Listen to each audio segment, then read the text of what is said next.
What's good, people? How you doing? Happy hump day to you. Just getting myself set up here. Hope today is treating you all well so far. Saffron, thank you for the sub, sir. Always good to see you re-up. And thank you for the new emote. Bonch, welcome back. F and Easy, hello. Zaris, special guest number 1 of the day. We've got 2 of them today. Good to see you, homie. Oh, and we don't have one of those little stars next to your name. Maybe someone in the room can take care of that for you today. Be a nice little kick. Working in snowy conditions. Conditions suck. Oh, Saf, are you buried yet?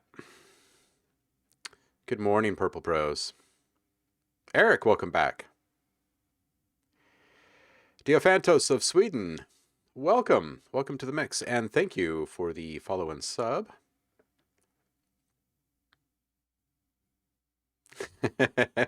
Saf, you are dedicated, I'll tell you what. Just trying to do my best to come here even when I'm at my busy job. That is dedication, dude. I really appreciate that.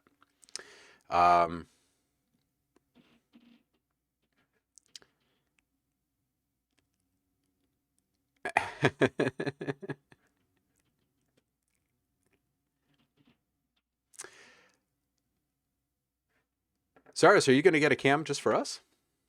That's so awesome. Fantastic. Good to hear it.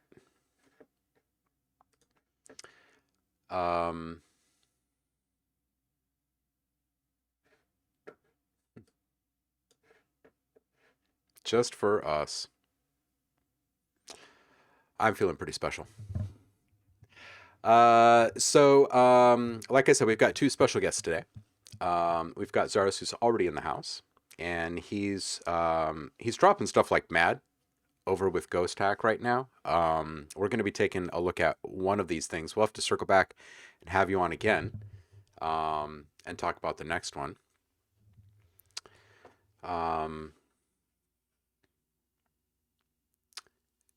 And then we've got a second guest, Travis Ferentz, is going to be talking about the Progressions podcast, a new podcast that he started a couple of months ago now. And it's been lovely so far. Expecting good things from it for quite some time. So that's what we have in store for you today. I still have a couple more buttons to click and stuff before I can really jump into all of this. So I thought we might play through this. On Monday, we put this together. A couple people kicked in. There was some stuff out of Chromophone from Paul, and Swamp of Life sent in some hang drum stuff. OhmLab, dude, I gotta change you. You're always asking. Tell you something new. Anyway, those guys kicked in, and we put together a little, I still don't know really what to call it besides catharsis. It's a little memorial for a friend that passed over the weekend. But I thought maybe some of you would have interest in hearing where that ended up. I think we put a few hours into this thing. And then I put a little polish on it yesterday. Had a little extra time. So I'll play this for you while I finish getting set up. And I will unzip the new pack from Zaris, and we'll start flipping through it. And then we'll call him, and we'll have some fun. It'll be good. So here's that.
All right, so that's where we ended up with that. That one's probably pretty much done. I'll bounce that, and I'll be putting together a little playlist of the tracks that we've made together in the streams over the past week and a half or whatever, and it'll be our new hold music going into the new year. Let me just hit save on that and close it up, and then let's jump into this newest release from Zaris.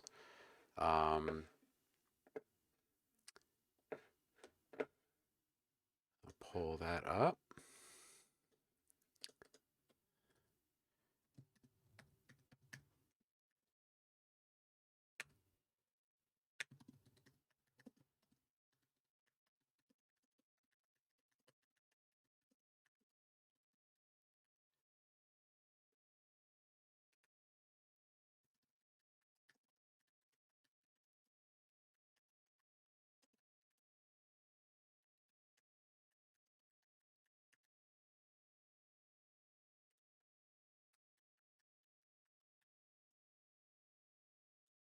Okay.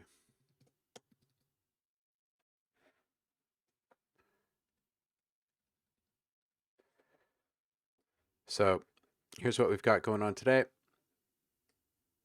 And let's start pulling up some sounds.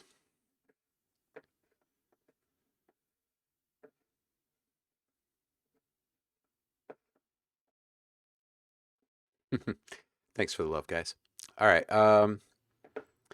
So the newest release from Zaris is being called Chillwave Elements, and you can find it over on the Ghost Hack website right now. As his last releases have also been through Ghost Hack, I think we can expect continued greatness here in 2021 as well. He also just put out this other new kit right here, Shimmer. We're going to have him back and have a totally separate conversation about that, because that was a different level of production. And they've got a demo and some details here for you. About 1.5 gigs of content, all said and done. And we can confirm that here. And he's got a total of 10 kits running in here with both stems and MIDI to help you start building stuff quickly, plus bonus content in here. Looks like a smattering of categories.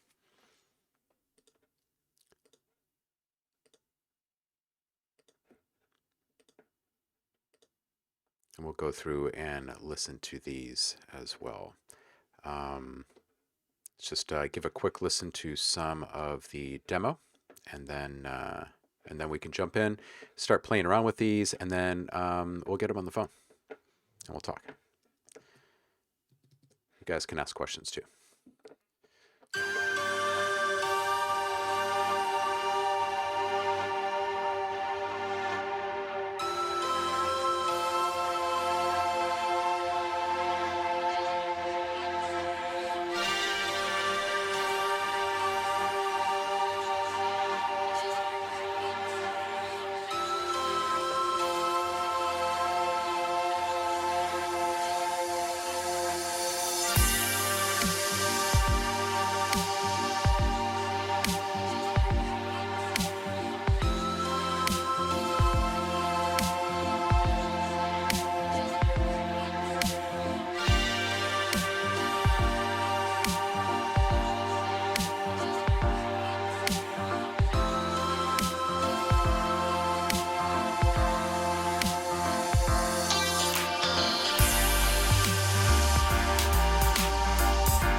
Got a nice vibe. I'm going to skip forward just a little bit. It's over 20 minutes of demo content here.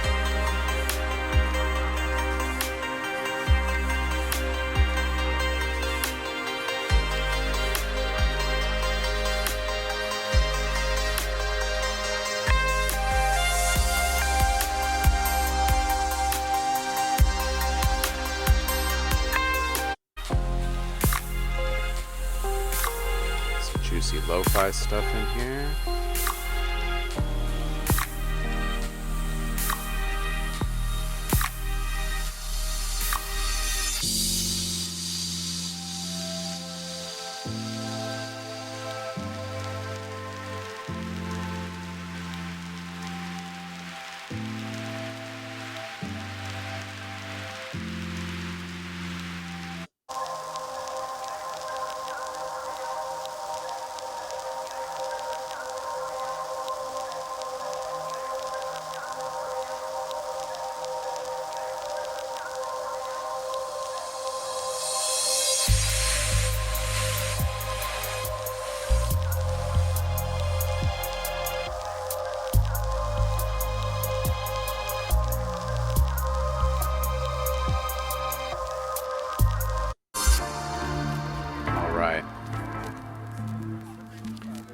Gives you a general idea of the vibe. Again, you can grab this on the Ghost Hack website. They're doing their big holiday sale right now, buy two get one free, and everything is great there. So let's dig in and start looking at some of this stuff.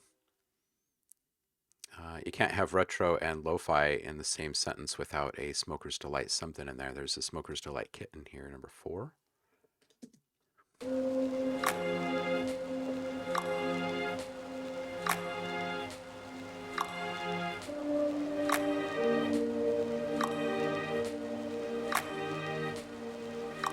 For those of you who want to jump right into the lo-fi,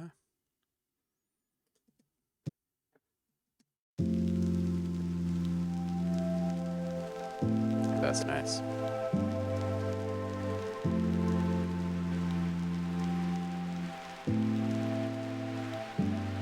Yeah, I don't know where to start with all these. Let's just let's take this one for a spin. Go out of order this time.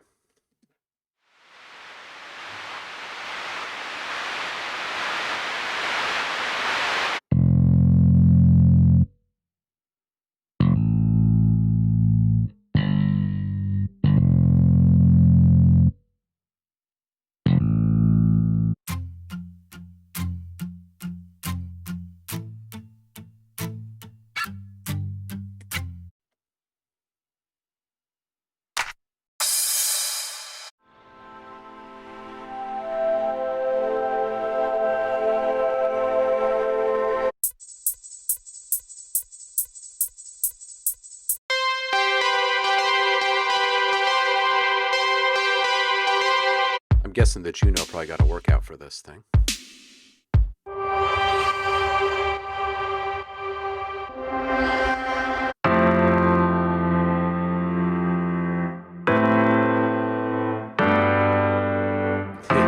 Yeah, I bet it did.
Are they a little spicy?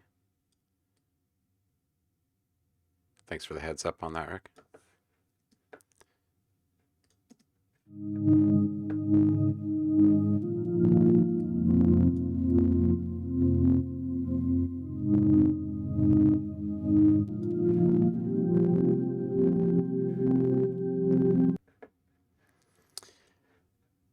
Right now we are checking out this this new pack from Zaris that was just released on the Ghost Hack label, Beantop. And yeah, this is Logic that we're working in right here.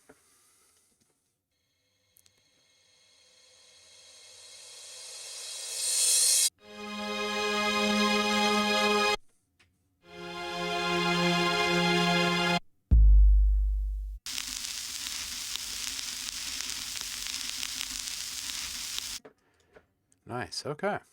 I want to check out some of this additional content too.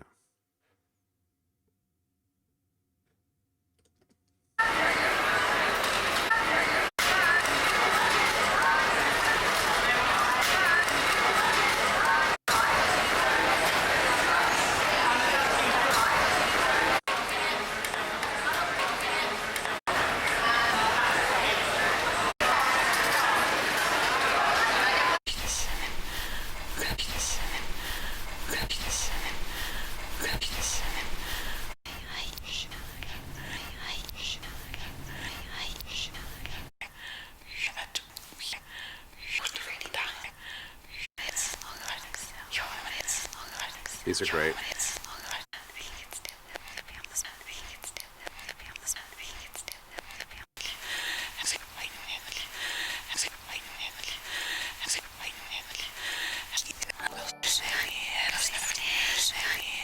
What's up, Damien and crew? How you guys doing? We're just digging into the latest release from Zaris that was released on Ghost Hack. This is the Chillwave Elements pack. We're just digging through some of the additional content folders here before diving in. And then we're going to get him on the phone and talk through all this stuff. Rain, welcome back. Guy, hello. Yeah, the ASMR thing is coming through loud and clear on those vocal loops right there. Wolfex, thank you. Audie, oh, hey, I just saw that Audie followed. I wonder if he's in here right now. Swamp, welcome back. I know those whispers are good, right? If anybody is on the noise subscription, I put together, because I did some stuff with them as well and do some A&R with them, but there's a twisted ASMR library that I built over there. If you guys have the subscription already and you're looking for stuff like that, there's a lot in there. Pro tip, Rain. Everybody welcome, Phosphor Paul. Indy Splinter. Welcome, welcome, welcome. Noel, welcome. Hope everybody out there is doing well today.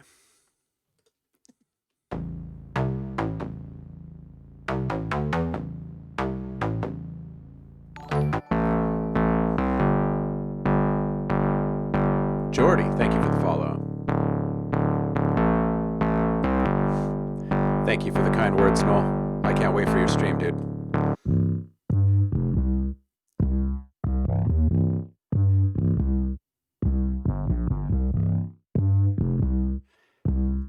Yeah, Indy Splinter, this is, we're doing a little product review, and then we're going to do an artist interview with Zaris, the producer, composer that made this thing. He's been on the show before.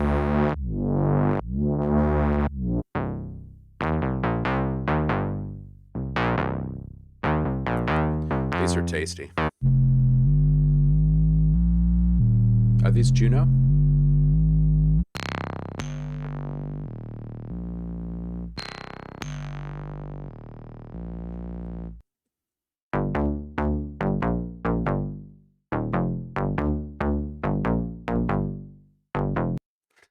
No, I can't wait, dude.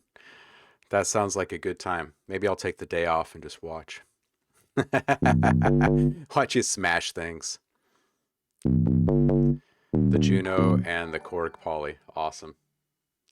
The Audio Dabber, thank you for the follow. For those of you who are unaware, Zaris is a beast, and he's been releasing regularly on Ghost Hack lately. We'll have to have him back again because his other new release just dropped as well, called Shimmer. It's massive. Nate, welcome. Thanks for the cheer, homie. Hope you're doing well. Big love. Staying safe and healthy down there. And are you stuck inside now? Are you in the new lockdown order?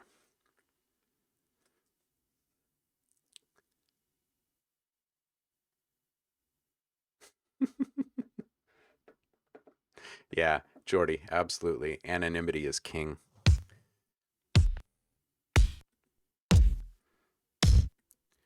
Behind the scenes is where it's at. New kicks.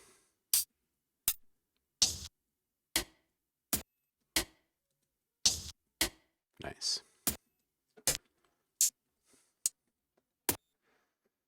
Some new snares.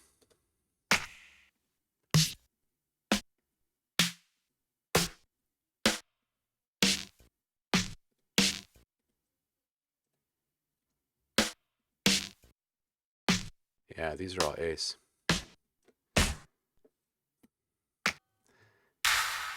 I like the gated shortstop you've got on several of these. What was it that caught my attention? Oh, the strings.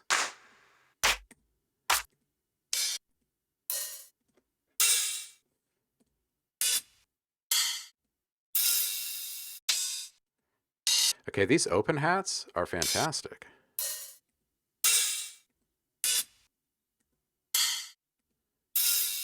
The sizzle on this one.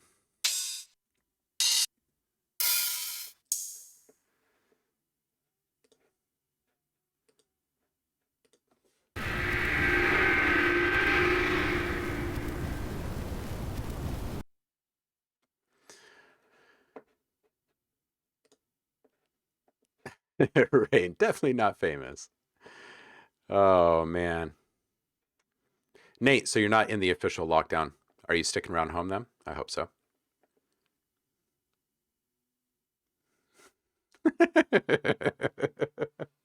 Saffron. Oh, man, Nate. Hope it all comes back positive for you.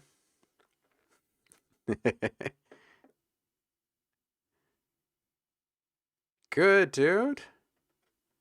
Good for you staying busy with the client work, man. We got to catch up over this this holiday break time. I don't know how much of a break you're getting, but let's definitely hook up.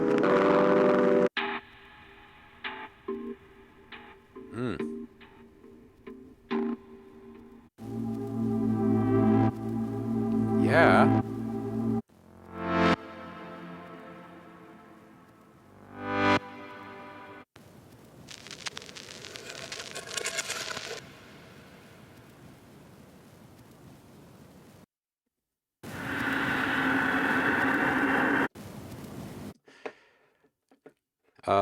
When you close up shop here, shoot you a text about booking a next session. Oh, excellent. Wonderful. Yeah, bit crush and guitar rig on your vocals. Very nice choice. Very nice choice. OE, right, Jordy? These are nice, especially, man, going back up here. These are tasty right here. These broken keys. This is a dope little ditty right here. Produce a whole beat around that thing.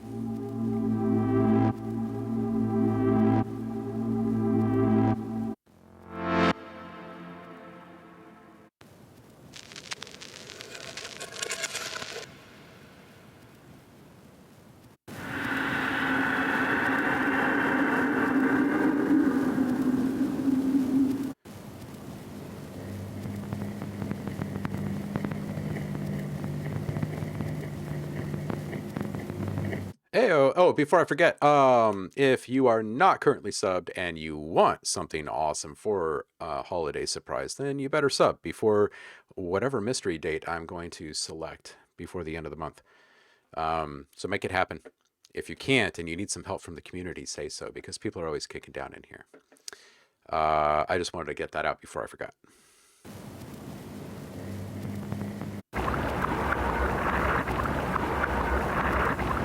Nice.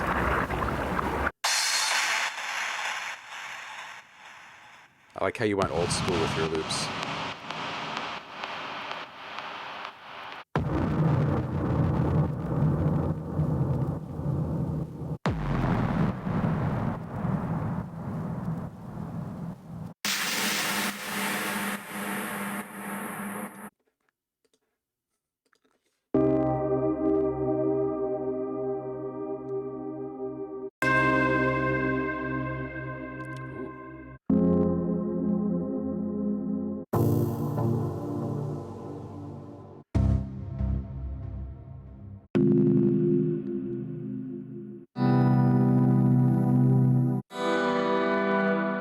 These are some mighty fine one-shots.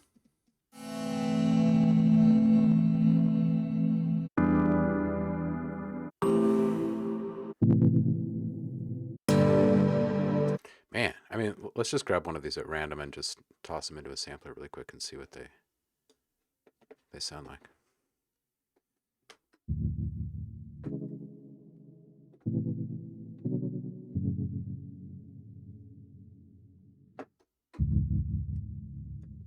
Get my output back up here.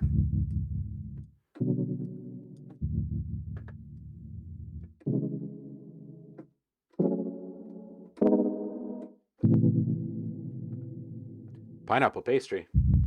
What am I missing out on over here?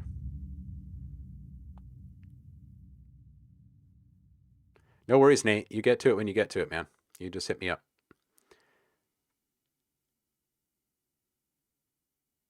Guy, you put a pineapple in your car and you drove home, and when you got home, it was gone. Have you called Mulder and Scully?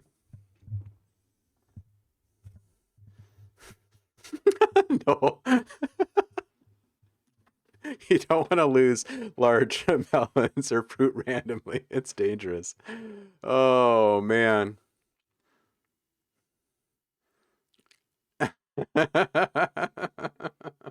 We have pineapples constantly here. My kid, if he's in the mood, he will just demolish one. It's great to see. Oh, man.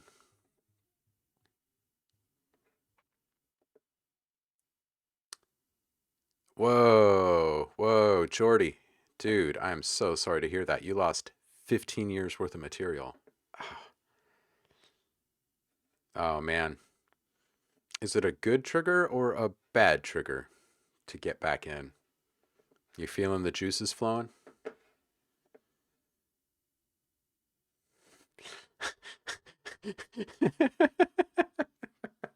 Rain. It's good to have you back in the mix, Rain. That's awesome.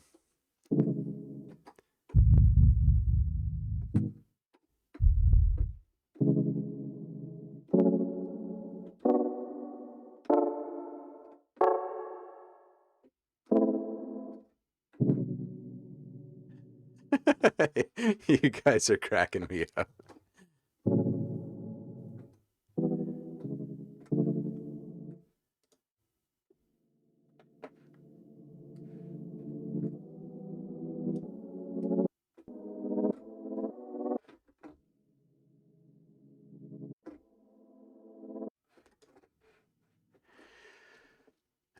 Where was I? Almost through these. Let me just turn down the output again just really quick and play through the last few of these here.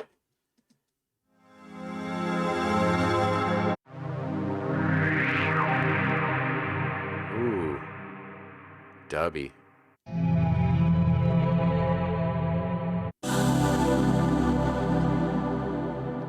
Nice one. Did some of the vocal chops from your Shimmer sessions end up in here?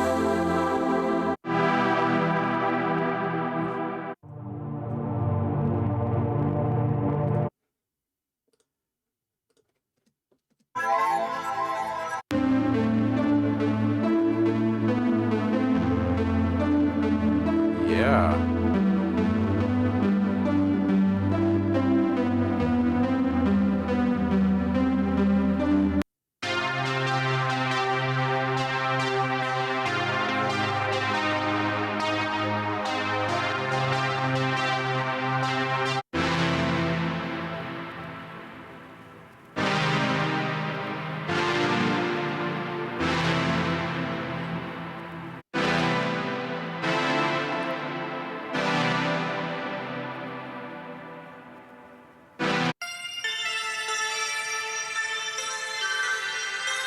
Travis, welcome. Good to see you here, homie. We're going to be talking with Travis here in the second half of the show today. We'll be talking about his new podcast called Progressions, which is ace. If you have not checked it out, both Zaris and Travis, you should both be spamming the chat today with your links to various things.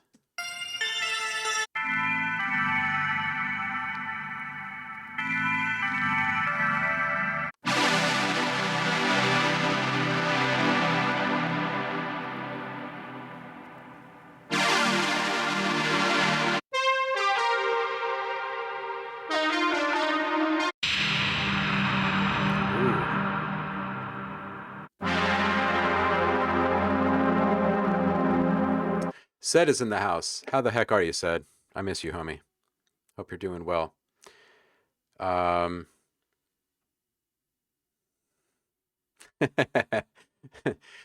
Rick, meet Travis. Travis, meet Rick. Talk amongst yourselves. Don't forget to spam the chat. We'll ask Saf to go easy on you.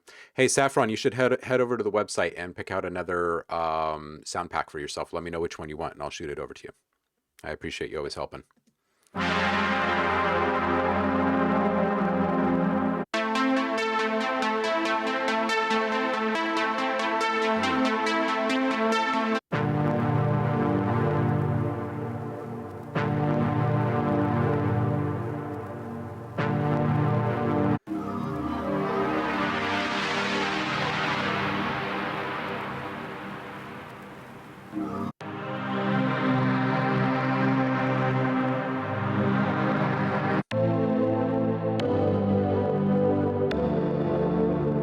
Some really nice detuned textures in here, by the way.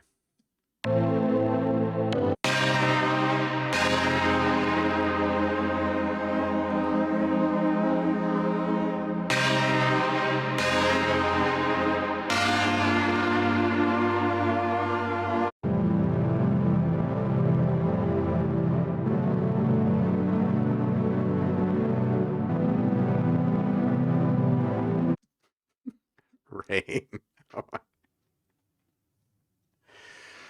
Appealing bananas. Can we have like a special dad avatar, like dad joke champion of the month avatar for people in our chat? Maybe we could award the dad joke award monthly. A different person each month. Or rain each month. Give you a walker.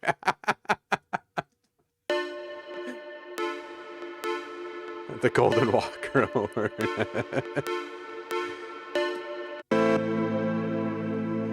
Yeah, I resemble that remark. All right, so this is great. It's yet another good one from Rick. The Golden Walker Award. It goes directly to Rain this month. We're still at the top of the month, but we're feeling pretty confident about this one. These sounds are bananas. So appealing. Oh my goodness. Maybe we should play with some of these sounds really quick, and then we'll call Rick. What do you guys think? Rick, are you drinking a beer today?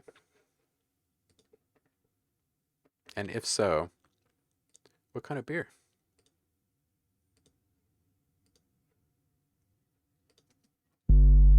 Yes. What you drinking?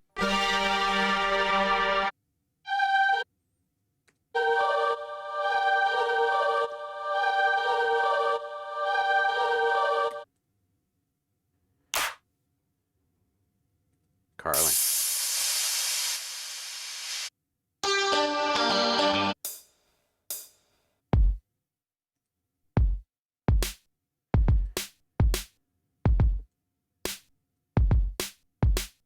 Is this whole thing running at 70? Oh, yeah. So these are like super easy to interchange then, huh? I wonder what we can come up with in like a little 5-minute challenge of just stacking samples and arrangement of these things.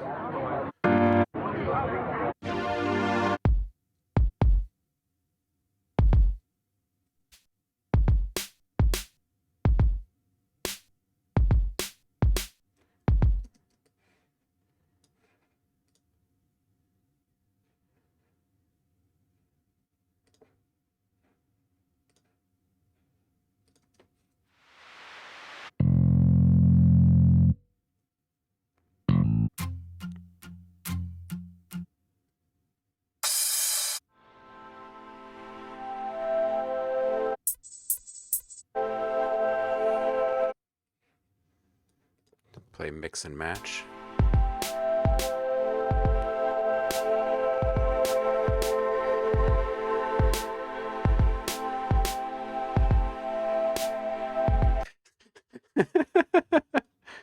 Okay, Paul with the real Carling, right, because we don't get it. Sends gummy vitamin energy. Guy, that is an amazing emoji, can I just say?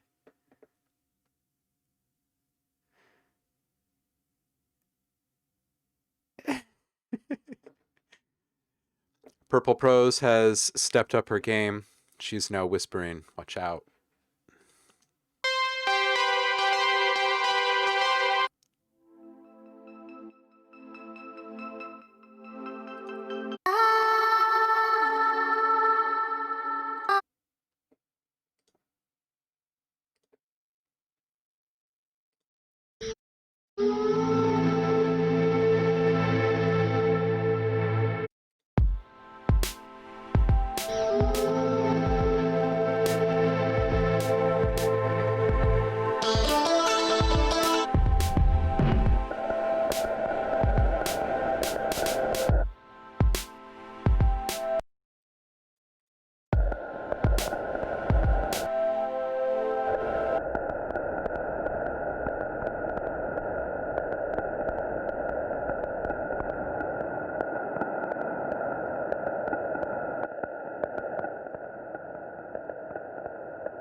It's like vacuum popcorn.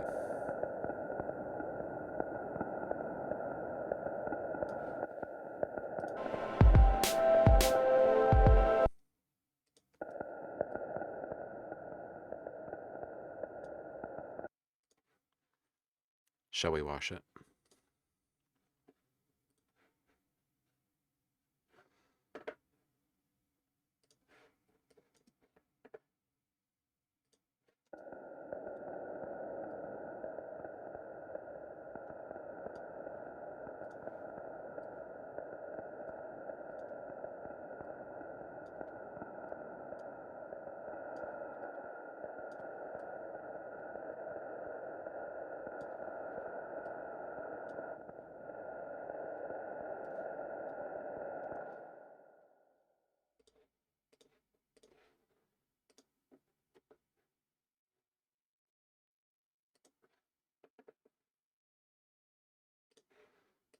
Actually, let's put, yeah, we could do this. That's fine.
Pause for visual.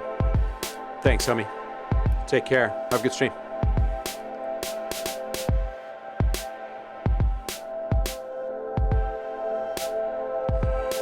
Guy, these are great emotes you're popping off in the chat here.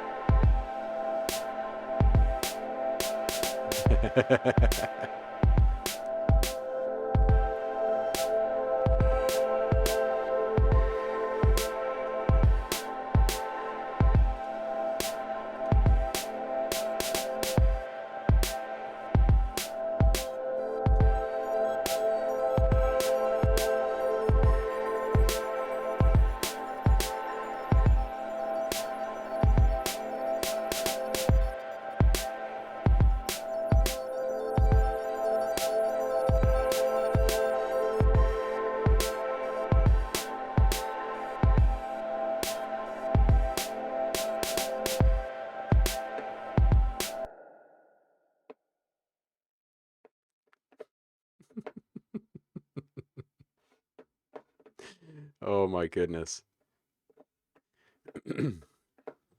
Which personality questionnaire?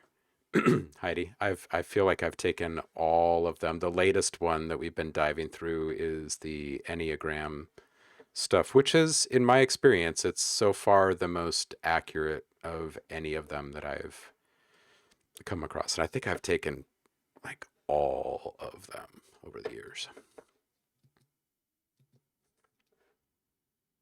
Not usually a huge fan of personality tests after taking so many, but I find myself to be pretty intrigued still by how spot on the Enneagram stuff has been.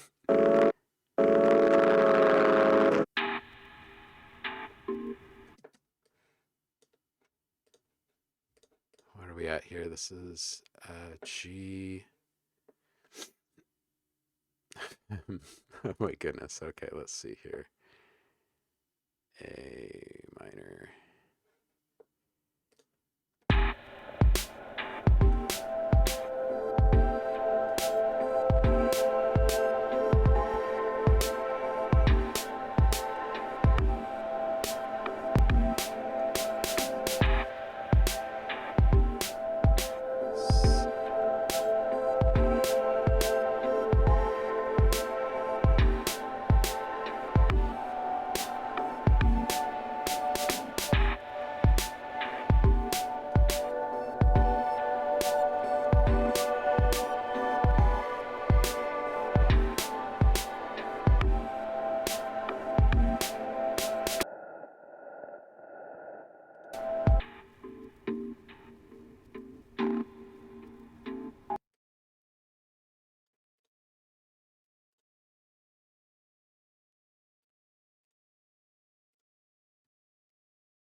You know, one thing that I really like about Rick's samples in general, just before we get him in here, is the fact that he doesn't cut away a bunch of frequencies that a lot of other people would.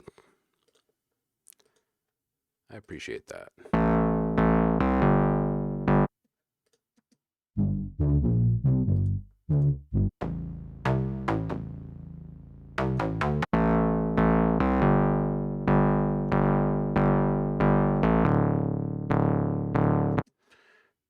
Man.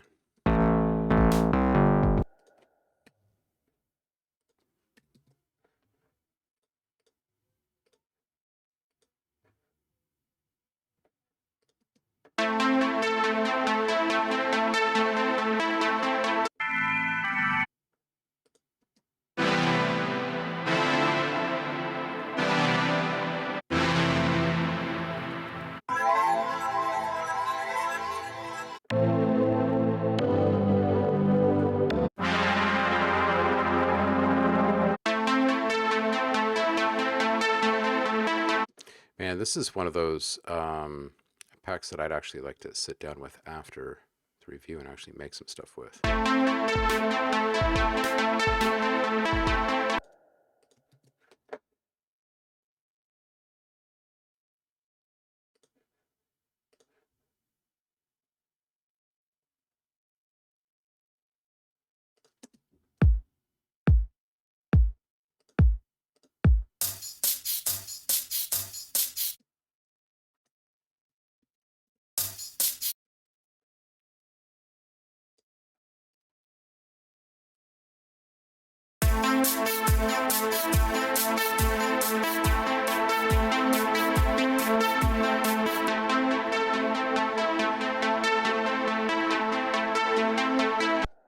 And it's fun that this one is all produced in the same BPM, so you don't even have to stretch anything to make stuff fit.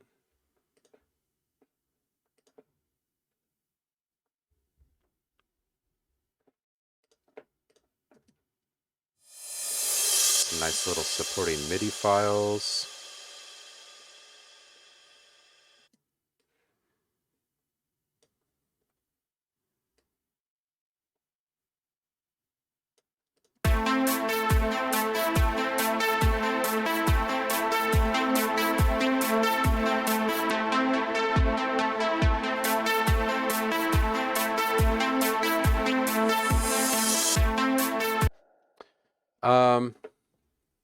Yeah, this is so 80s. Ooh, Mitch Murder, Kung Fury. Yeah.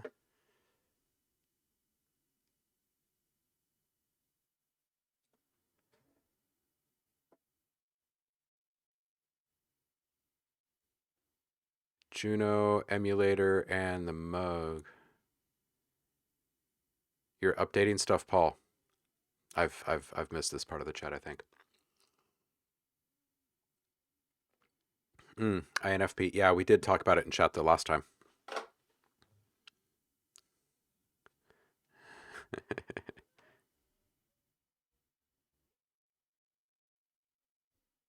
Nice one, Nate.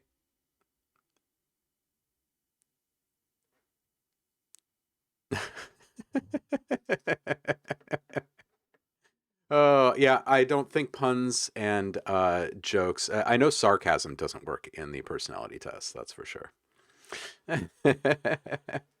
Oh, hey, Rick, are you still there?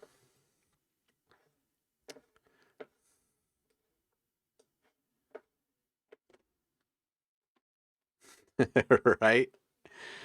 Yeah, the 80s have really stuck. Let's see if we can get Rick on the horn here.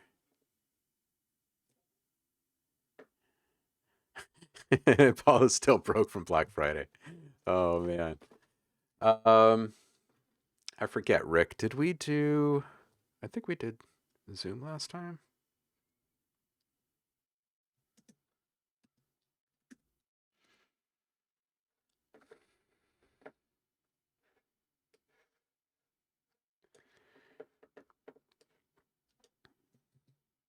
Well, I know we've done Skype in the past, but I think we did Zoom last time.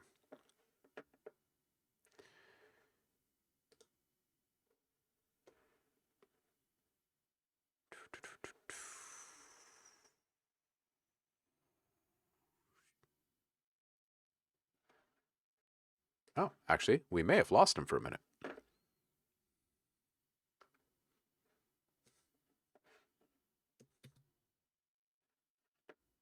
Coinmonger! Welcome back. We're just about to fire up the old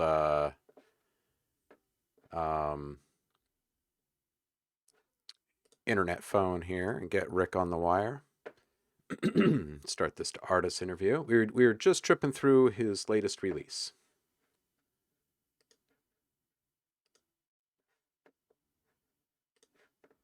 Released on Ghost Hack, called the Chillwave Elements, and it's tasty.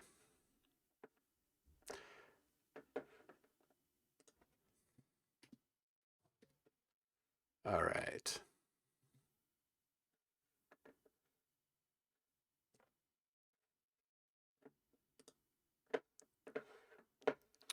Hey, it's me. Woohoo!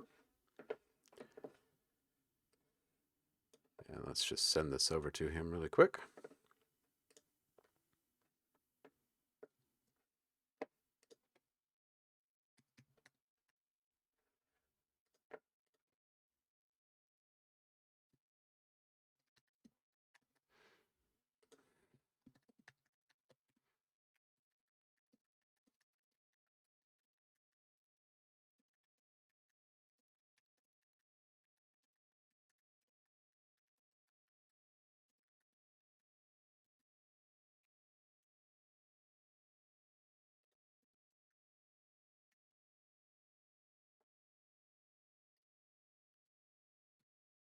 Okay. So we will see him arrive in just a moment.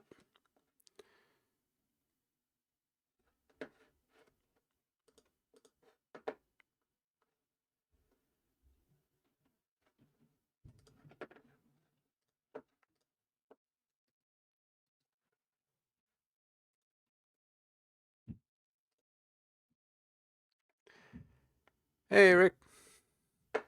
I just sent you a link. I couldn't remember if we did Zoom or if we did Skype last time. Which one was your preference? Ah, no worries, dude. No worries. Skype. Okay, hold on just a sec. Let me kill Zoom. Bye, Zoom. Oh, yes.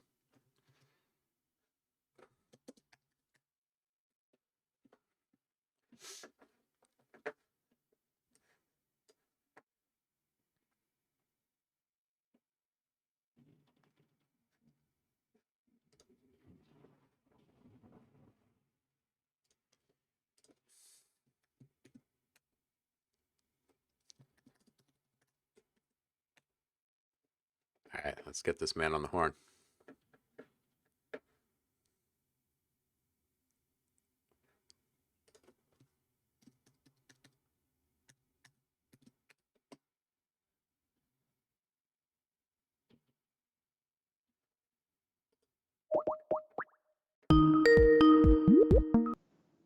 Hey, How are you? I am doing fantastic. How are you, brother? I am doing well. Let's see Good. if the kitty cats in the chat can hear us. Can you hear us over there, people? No, hold One, on a two, sec. 1, 2. Oh, 1 2 1 2. Testing, testing. It looks like we have a signal. Whoa, there we go. That was easy. Excellent. How the heck are you, dude? I'm good. I'm good. Good, Just good, been good. busy as usual, but yeah, Right? good. Yeah, I know, right? But big shout out to everyone in the chat. Such a nice bunch, though, aren't they? Honestly, Right? Aren't they just fucking great? hell. I know. Awesome. I know. Got to have the banter. We're pretty blessed, Hey, actually. Paul. Hey. Paul was excited.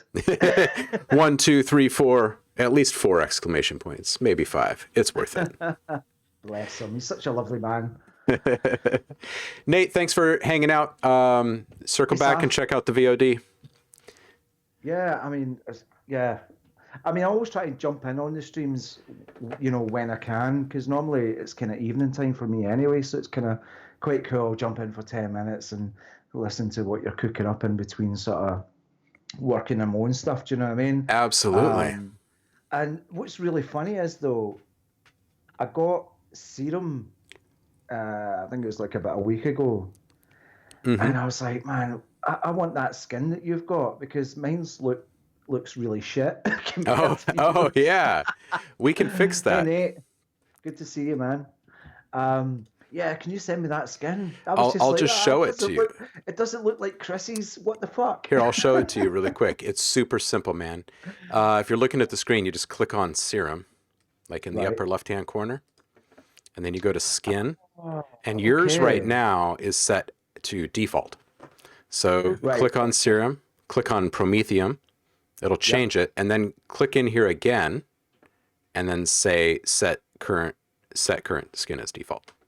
Wow. and then Okay. you'll be Ah, cool. see, look how sexy that looks. Seriously. Right, right. What the hell? And there's a bunch of little mods that you can download out there on the interwebs. You know, Yeah, I just like, kids these I days. always try and do that with like Silent and stuff. I'll always kind of change the skin to something that you know, it's a bit more aesthetically pleasing. Doesn't mean to say I can make it sound better than what it does, but at least it looks nice. So how you been though? You been okay? Yeah, man. I mean, things are crazy here in the States, but Yeah. aside from all of the plague and the political unrest, things are all right. It's all Um, about the music, bro. That's all it is. yeah, Fuck it. Who cares? Let's yeah, go. that's kind of how I'm seeing it right now. Is like the world can do what it wants. I'm staying inside and making moves, And I making still tunes. have to tell you that you Huh. still haven't fucking sent me that pack of the serum presets yet, I which I'm haven't. not very happy about. Holy hell, dude. Seriously? I Yeah, will do because you that. wanted me to make a demo, didn't you? You wanted me to light some Yeah, fire for you. I did. Seriously. I did. Jeez, you're just like sort of you're slacking, bro. Dude, Not seriously? gonna lie. Seriously. Yeah.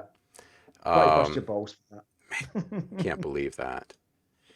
I know, Uh, bro. I know, but you've been super busy anyway, so but it's all good. It's all good. there's no Uh, excuse.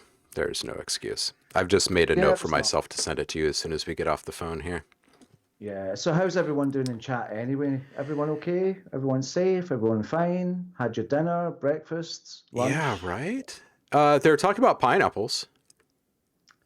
I like pineapple. Right, I need to ask a question, Huh, right? huh. I need to ask a question. Okay. What does everyone in chat think about pineapple on pizza? Because I I know eat there's it. a bit of a thing about this, right? And Yeah. I'm not going to say what my opinion on it is, but I would like to ask everyone else and see what they say. Yeah, I'm not afraid because I lived in the jungle and I think that pineapple belongs on pretty much anything it can land on. So, Whoa, hold the bus. huh. You lived in the jungle. Well, I mean, in Thailand, in northern Thailand, yeah. And I've spent a fair amount of time in Hawaii as well. So I feel like Oh God. pineapples are meant to be eaten, you know, regardless of See, I, what the vehicle is. yeah, no, totally. I was never a fan of it, to be honest. Huh. Over here, we'll have like gammon steak and pineapple, and I don't get the whole sweet and sour thing. I just can't. I Just can't can't do get it. around it. Do you know what I mean? Yeah. Yeah, it's just not my thing. I mean, I tried it, and I was like, no. I mean, I'm not really a sweet kind of person. Not Sure. personally, obviously, because I'm really sweet in real life. Trust me, boys. Super sweet. Super sweet. And ladies, because I like the ladies. Didn't mean to say boys first, but you know, just It's equal just put opportunity. that there. Yeah, yeah, man. You're But getting old. it's Cast so a nice. wider net. But you know what? It's so Hmm. nice doing a preview of my pack. I've actually had another one out that you don't know about, which is coming as Oh, well. oh, Um, yeah, so basically what happened was when I finished the shimmer pack, uh-huh. um, literally the day afterwards, I started doing the pack that you're reviewing now.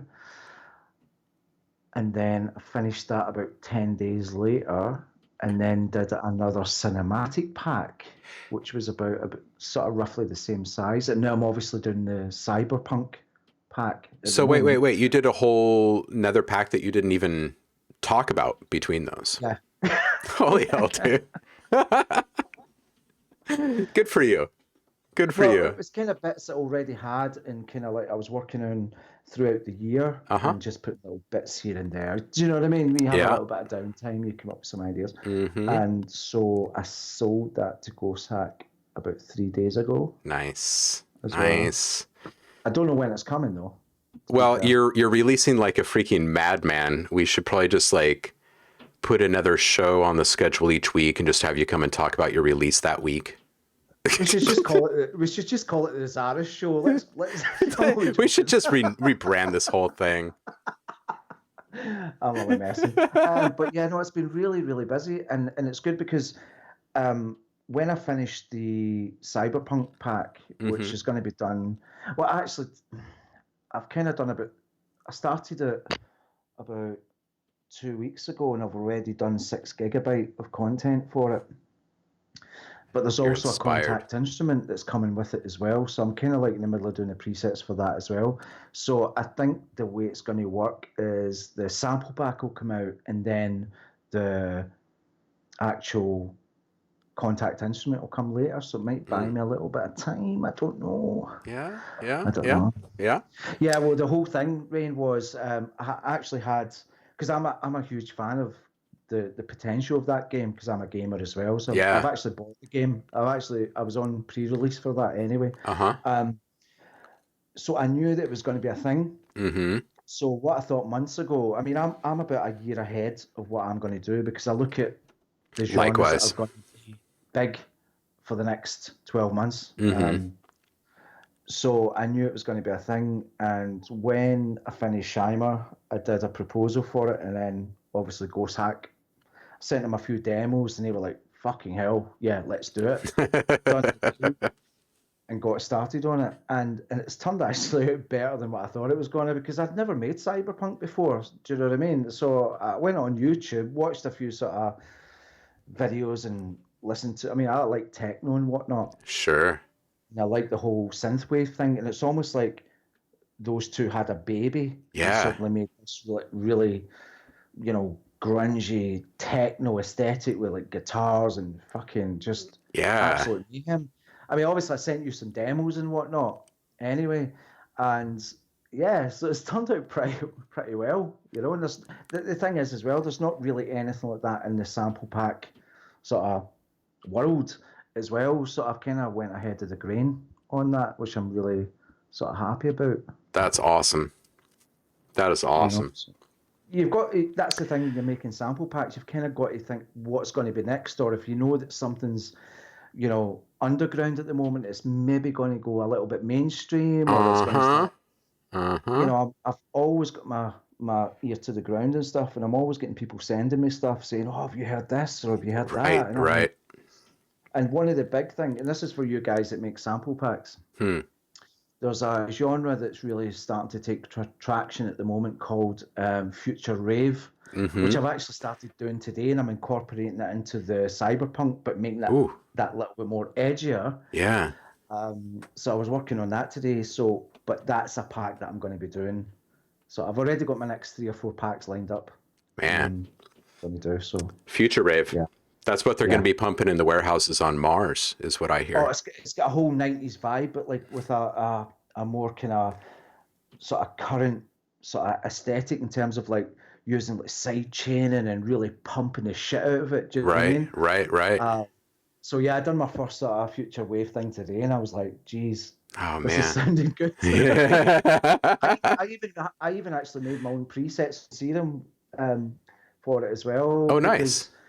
because I couldn't be arsed pulling out some '90s rack synths today. Do you know what I mean? I just thought I don't have the room, so I just thought I'll just make the fucking sounds. Might as well. You know, Might as well. pretty straightforward. Really. I Take mean, it's serum not for a that spin. difficult. It's Right. not rocket science, but but yeah, no, it's been fun. It's been a good day today actually. But That's yeah, so the fantastic. chill wave thing came out and that's yeah. So I've got that, and then the cinematic one. I don't know when that's coming out because I think he was a bit surprised that I actually had that one ready. To be fair, And Do you know Shimmer what just dropped too.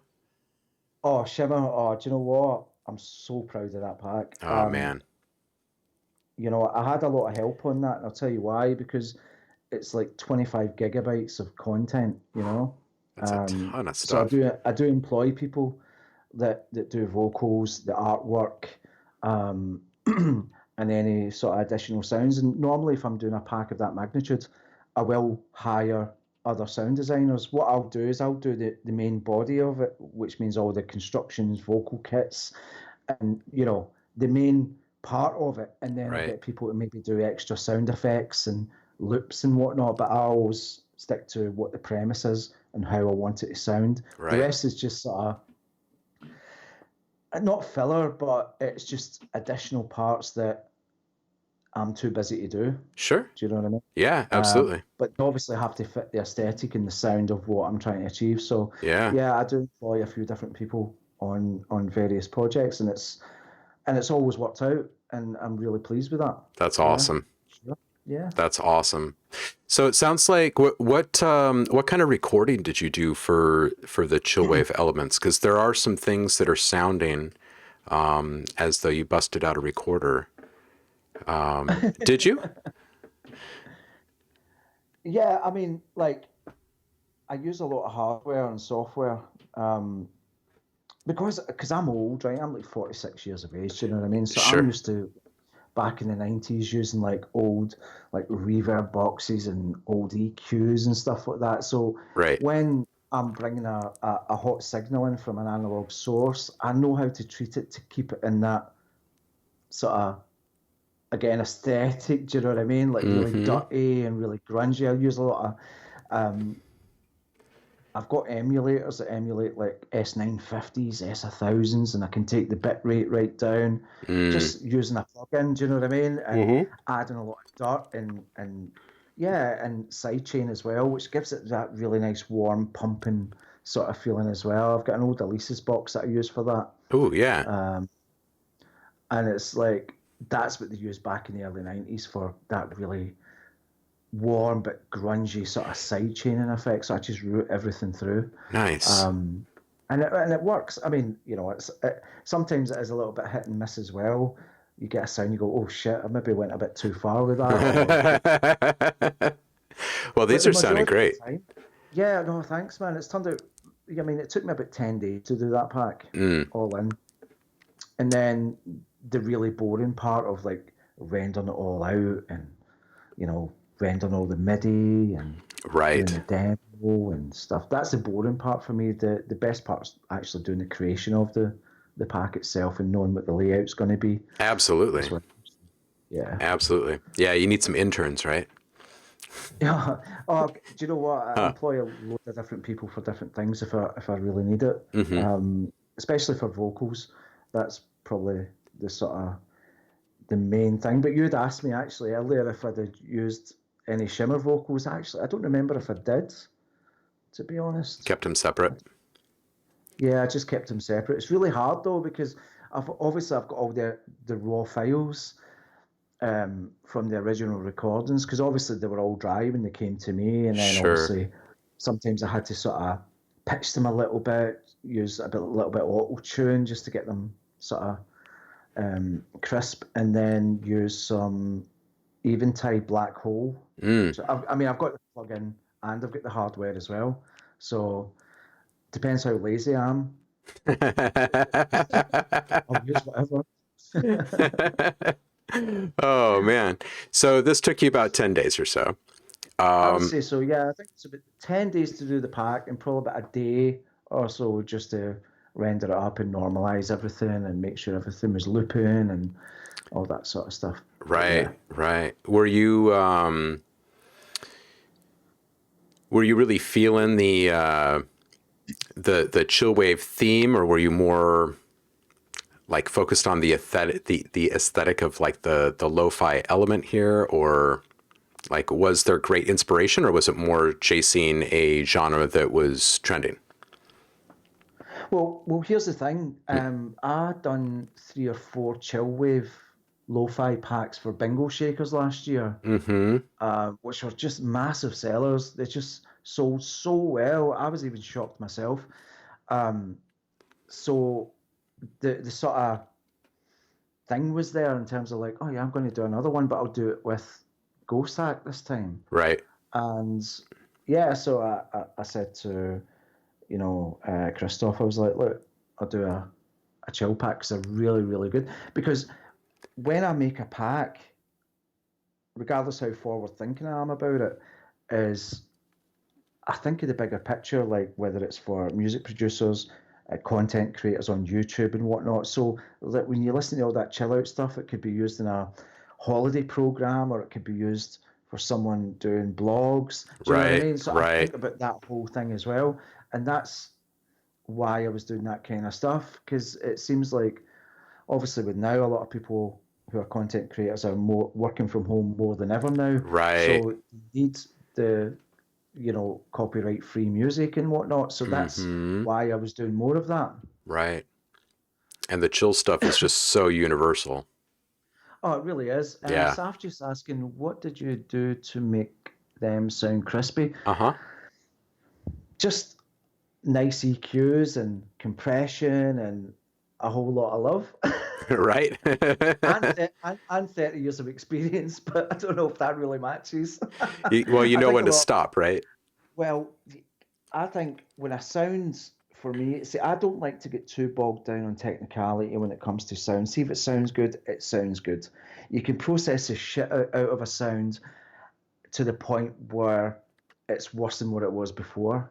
Mm-hmm. And I like to leave room for other artists to manipulate it. There's so many sample packs out there that yeah, they're really good, and then you look at the effects and you listen, you're just thinking there's just too out there, Yeah. and I'm thinking leave some room Yeah. for creativity. You know what I mean? In fact, half the time when you buy a sample pack these days, there's not that much that you'll actually use. You'll maybe use some drum hits or some synth loops, but when it Yeah. comes to the effects, I just think they go too far.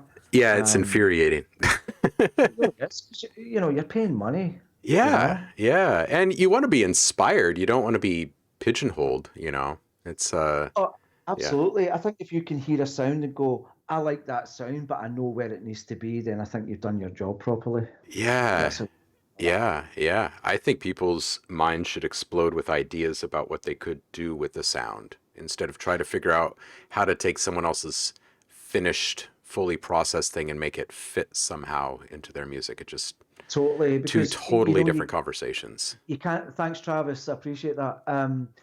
Because this is the thing when you're making something for someone else, the whole you've just opened up a can of worms to yourself, right? When you're creating a product and saying, "Here's my product. I've made these sounds that I want you to use." Right? You're Mm-hmm. not going to please everyone, right? So what you've got to do is find some kind of like sonic middle grounds where you can say, "Here's where I want to take it, but I'm going to let you take that even further."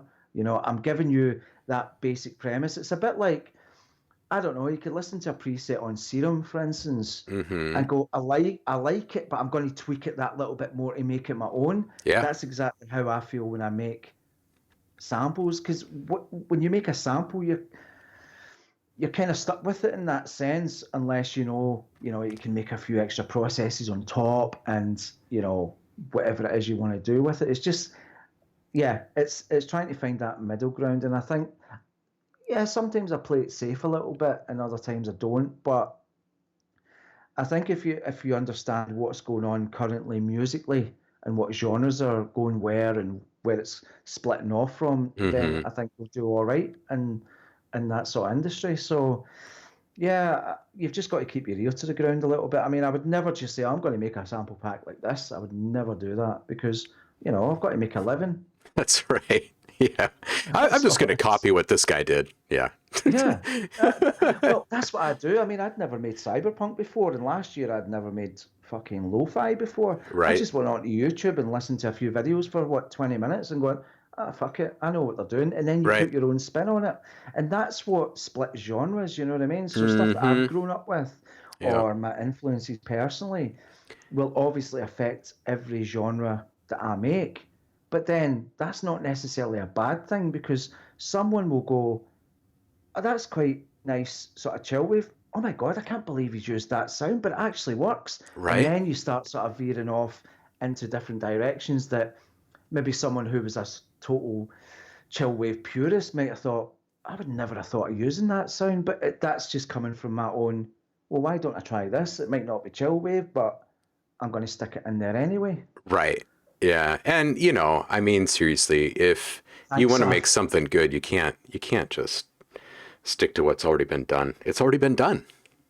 It's already been Well, done. that's how sort of, Yeah. we push genres. And I always think that my own personal philosophy on music and how it evolves is purely down to technology. That's all it is. I mean, if you look at like 20 years ago, 25 years ago, even longer than that, 30 years ago, when obviously samplers were available, I mean, that was the whole reason why sort of things like house, Oh yeah. disco, you know what I mean? Like Oh yeah. disco house, they were sampling old records and using the old Akai's and Oh SP yeah. 1200s, and I mean, Oh hip hop yeah. as well. And if it wasn't for the Amen break, for instance, Oh, where would jeez. hip hop be? You know, Right, right, so right. everything is created through technology. I mean, where would dubstep be if it wasn't for Massive? Yeah, I'd go You one know? step further and say it's a combination of technology and lack of knowledge. Because when you don't know like the intended purpose or like the intended way that the creator of a device intended for it to be Mm, used, you're going to use yeah. it your own way until you figure it out. And I think that's like at the very roots of rock and roll or music really is just like when Mm, the next the next generation of youth steps forward and tries to figure out how people were using these tools that came before them, they're going to come up with really interesting ways to use it, and they're not going to mm, know all of the like the rules and traditions and codes and yeah. whatnot Yeah. that you're supposed to follow if you're a purist, and you break boundaries that way. But yeah, you're absolutely right about the tech driving it. I mean, just look at the 808, the 909, the 303, like the SP 1200, like all of the iconic Mm, pieces of gear spawned their own musical movements, really, and they're mainstays still. All these years later, people are still mm. emulating them over other things. It's fantastic. It's really strange because we went from like early samplers like the Fairlight, the emulator, and right through to the early archives like the S900, S950, which Rain had actually said about that's what Jungle was created on. It's so true, you know what I Mm, mean? An Atari ST 1040 and a couple of fucking samplers like hooked up via MIDI on some Midex box, you yeah, know. yeah, And that was it really, you know. yeah. But the thing was though about those samplers, it wasn't just about sampling that sound. Those samplers had a certain characteristic about them and how the time stretched, and Oh there's nothing yeah, that can do that now. That just had that quality. Um, so yeah, so when they had the sort of James Brown or the Arm and Break or whatever else, and I mean you get like NWA, you've got all these guys that were like totally right, rinsing it, and right. then an 808 giving it the sub. Do you know what I mean? And Yeah. it was like a whole new thing, but it was a long process. Nowadays, Oh you can yeah. throw in a sample, reverse it in the space of 2 seconds, time stretch it in 2 seconds. I mean, if you get one of those guys from, if you were here and went back to then and goes, here's what's happening now, people would think you were like losing the Nuts, plot and they would dude. want to hang Yeah. you. Yeah, Think you were some kind of seriously. alchemist. Right? Can you just imagine going back to 1980 with the knowledge that we have right now? Like talking to our younger selves. Oh my goodness. And saying, or even taking a piece of kit like a computer and Oh yeah. Ableton or something, people will just be like, "Oh my God, you're going to have to be hung from the gallows, man." You know what I mean? You're like witchcraft material, you know. Um, but yeah, so the thing is nowadays we're really, really spoiled. I mean, I remember back in the early 90s, if you were in a bar or something, you were talking to someone and they were like, "Oh, what do you do for a living?" And you say, "I'm a record producer or a music producer, whatever." They would be, wow, that's amazing. Oh my God. You Yeah, walk I down the street remember. now and ask people what they do for a living or what are they into. Every second person you speak to is a music producer. Yeah. It's like, you know Yeah. what I mean? It's so Anyone true. with a bit of anyone with a laptop, some like cracked software is like instantly a record producer, you know? Right. But I think, it's always the same thing. It leads back to, what you're trying to do in terms of the quality that you're trying to achieve musically, because the bar gets set so high every single year. Oh There's yeah. always something new. And for someone my age, I'm just like, do you know what? Fuck it. I'm just going to listen to what is going on and then emulate that and then put my little spin on it. I just think that's the best you can do. I mean, I'm not interested in, creating genres and subgenres and all that. It's just a minefield, you know what I mean? As long as I can make my living doing what I'm doing and people are happy and people use the products that I make, then that for me is what it's all about, you know? Disco, mate. Absolutely. Like I think that I mean we're the same age. We've run in the same circles on opposite sides of the planet. And Mm, I mean, I was playing shows early mid '90s as well as kind of my wheelhouse. Yeah. And I think that there's a profound truth that we're living right now. If Hmm. you can stick with this for just a second, you've got these folks that came up in the analog world, became the bridge into the electronic and digital world. Hmm. It is not our job. It's not really our purpose to be creating any of the genres anymore. We can be fairly genre fluid in how we produce and present our sounds to people, but it should be the Yeah. people that were our age back in the day doing what we were doing back then. And I mean, Hmm. that's the natural way of things. And I think that what's really interesting to see right now is how people are taking sounds that we may deem as like, Yeah. playing it safe, like, oh, I kept this one fairly tame or whatever, and seeing exactly what Yeah. they do with it. Because when you throw something that you spent, a day processing for whatever reason, just getting up to mad scientist hijinks or whatever, there's Yeah. not Yeah. much left for people. Like, there's not much left for people's minds to explore. But if you throw something Hmm. simple in front of someone, it's amazing. It's amazing what's happening Yeah. right now. The speed at which people are thinking through the sounds as they're producing, and what it's so different. It's just it's Mm. like a completely different universe than what we grew up with. And it's Yeah. it's absolutely fascinating to see. If someone was to tell me, like back when I was like 18 to 25 or whatever, that you could sit down and like produce an album in a single sitting, because workflows were going to be so fast and so powerful, and that there would be millions of samples at your fingertips. It Hmm. just wouldn't be like, I wouldn't think that the person was crazy. It would just be too hard for me to comprehend. You know what I mean? Like back Yeah. then, Yeah. I don't think my mind could have handled it. It's like trying to picture a billion people. You just can't really do it. You know it's a big number. You can't picture Mm. that many people. But now that we're living it, and the fact that all these guys that are just now coming up knew nothing different than this, Yeah. there's just no adjustment. You know what I mean? Like, it's just their normal, and that's Well, such a that's beautiful thing. that's the thing because, like, over the last 30 years, in fact, over, decades and stuff, as everything progresses, we're drip fed everything, so we kind of get used to it as a sort of thing as Mm-hmm. time goes on. Mm-hmm. So is that thing like, well, imagine waking up in the future 100 years from now, we would actually like lose our minds. But because we're having to, live through and deal with technology from, even as a gamer, I always remember like back in the 90s going, oh, I can't wait for graphics to look really realistic and stuff. But Right? then if someone was to show you it then, it would just fucking blow your mind that you would end up in a fucking mental institute. You know what I mean? It's true. But we deal with it and, things develop and as a society we get used to it and we evolve with it. Right? Um, and that's the thing with music. But I'm still old school at heart. I know you are as well. Do you know what I mean? So I like to have the best of both worlds. I think it, and I'd like to think it shows in my sample packs when I'm making sounds and feeding things through an analog source and adding some like extra sprinkle to them that people go, oh man, that's really cool.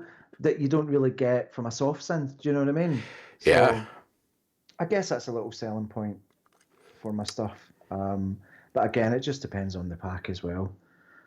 Just the organic living nature of it, you mean? Of Yeah, those that's sense? it. Yeah. I mean, Yeah. if you're doing like sort of this chill wave stuff and the lo-fi, then it's not that difficult to do No. in that respect. It Yeah. really isn't, Yeah. That's because true. it's the dirtier the better. So the worse your signal is, the better it sounds, which is kind of weird because we went from like having like 12-bit sound and whatever in the 80s and then 16-bit towards the end and we're right up to 24-bit and 32-bit. And now we're actually going backwards. And I'm just like, It's what the so fuck? true. It's You know what I so mean? true. It's like Oh it's man. mad, but you can make it sound better though. this is the thing. You can make that Oh yeah. really crusty Yeah. 12. But I mean, I bought this really cool emulator actually a couple of weeks ago, Hmm. called Sample X, Mm-hmm. and it's by a company called Beat Skills. I actually know the guy that runs the company. I've not done any work for him or anything, but Hmm. I've always supported what he does. And so it's an emulator that emulates all the old sample resolutions from things like the Ensoniq Mirage to the Yeah. Nice. S9000 to the S1000 and all the old samplers. And it's fucking awesome. It Oh really man. is. 2 second job just to make your snare sound like it came from an S900. You can't beat it. Right. Oh man, that's awesome.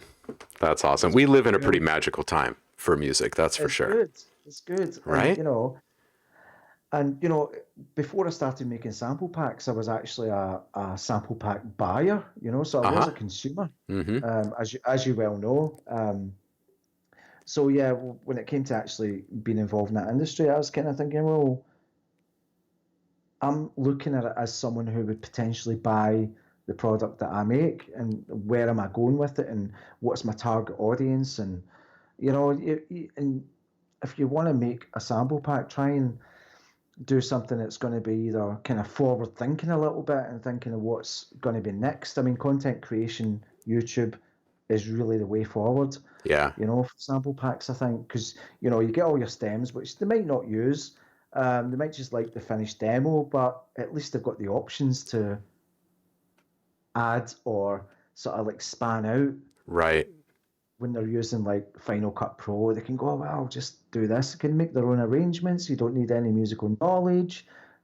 They can just go for it. Yeah, absolutely. That's the way Um, I.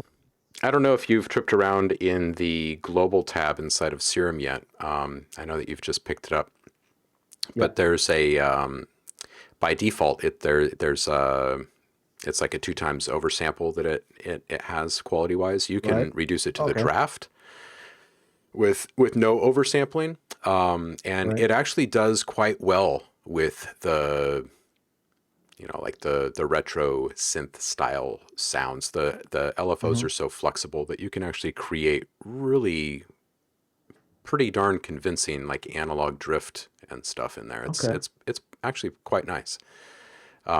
It'll never stack up. It'll never stack up, but Yeah. I mean, but but you can if toss I'm in looking single for cycle some kind of, waveforms in there and have a pretty good time. I tend to like, if I want to sort of have that sort of detune sound, because you mentioned that earlier when you were looking at the Chillwave pack, Mm-hmm. was I tend to use vinyl by Isotope.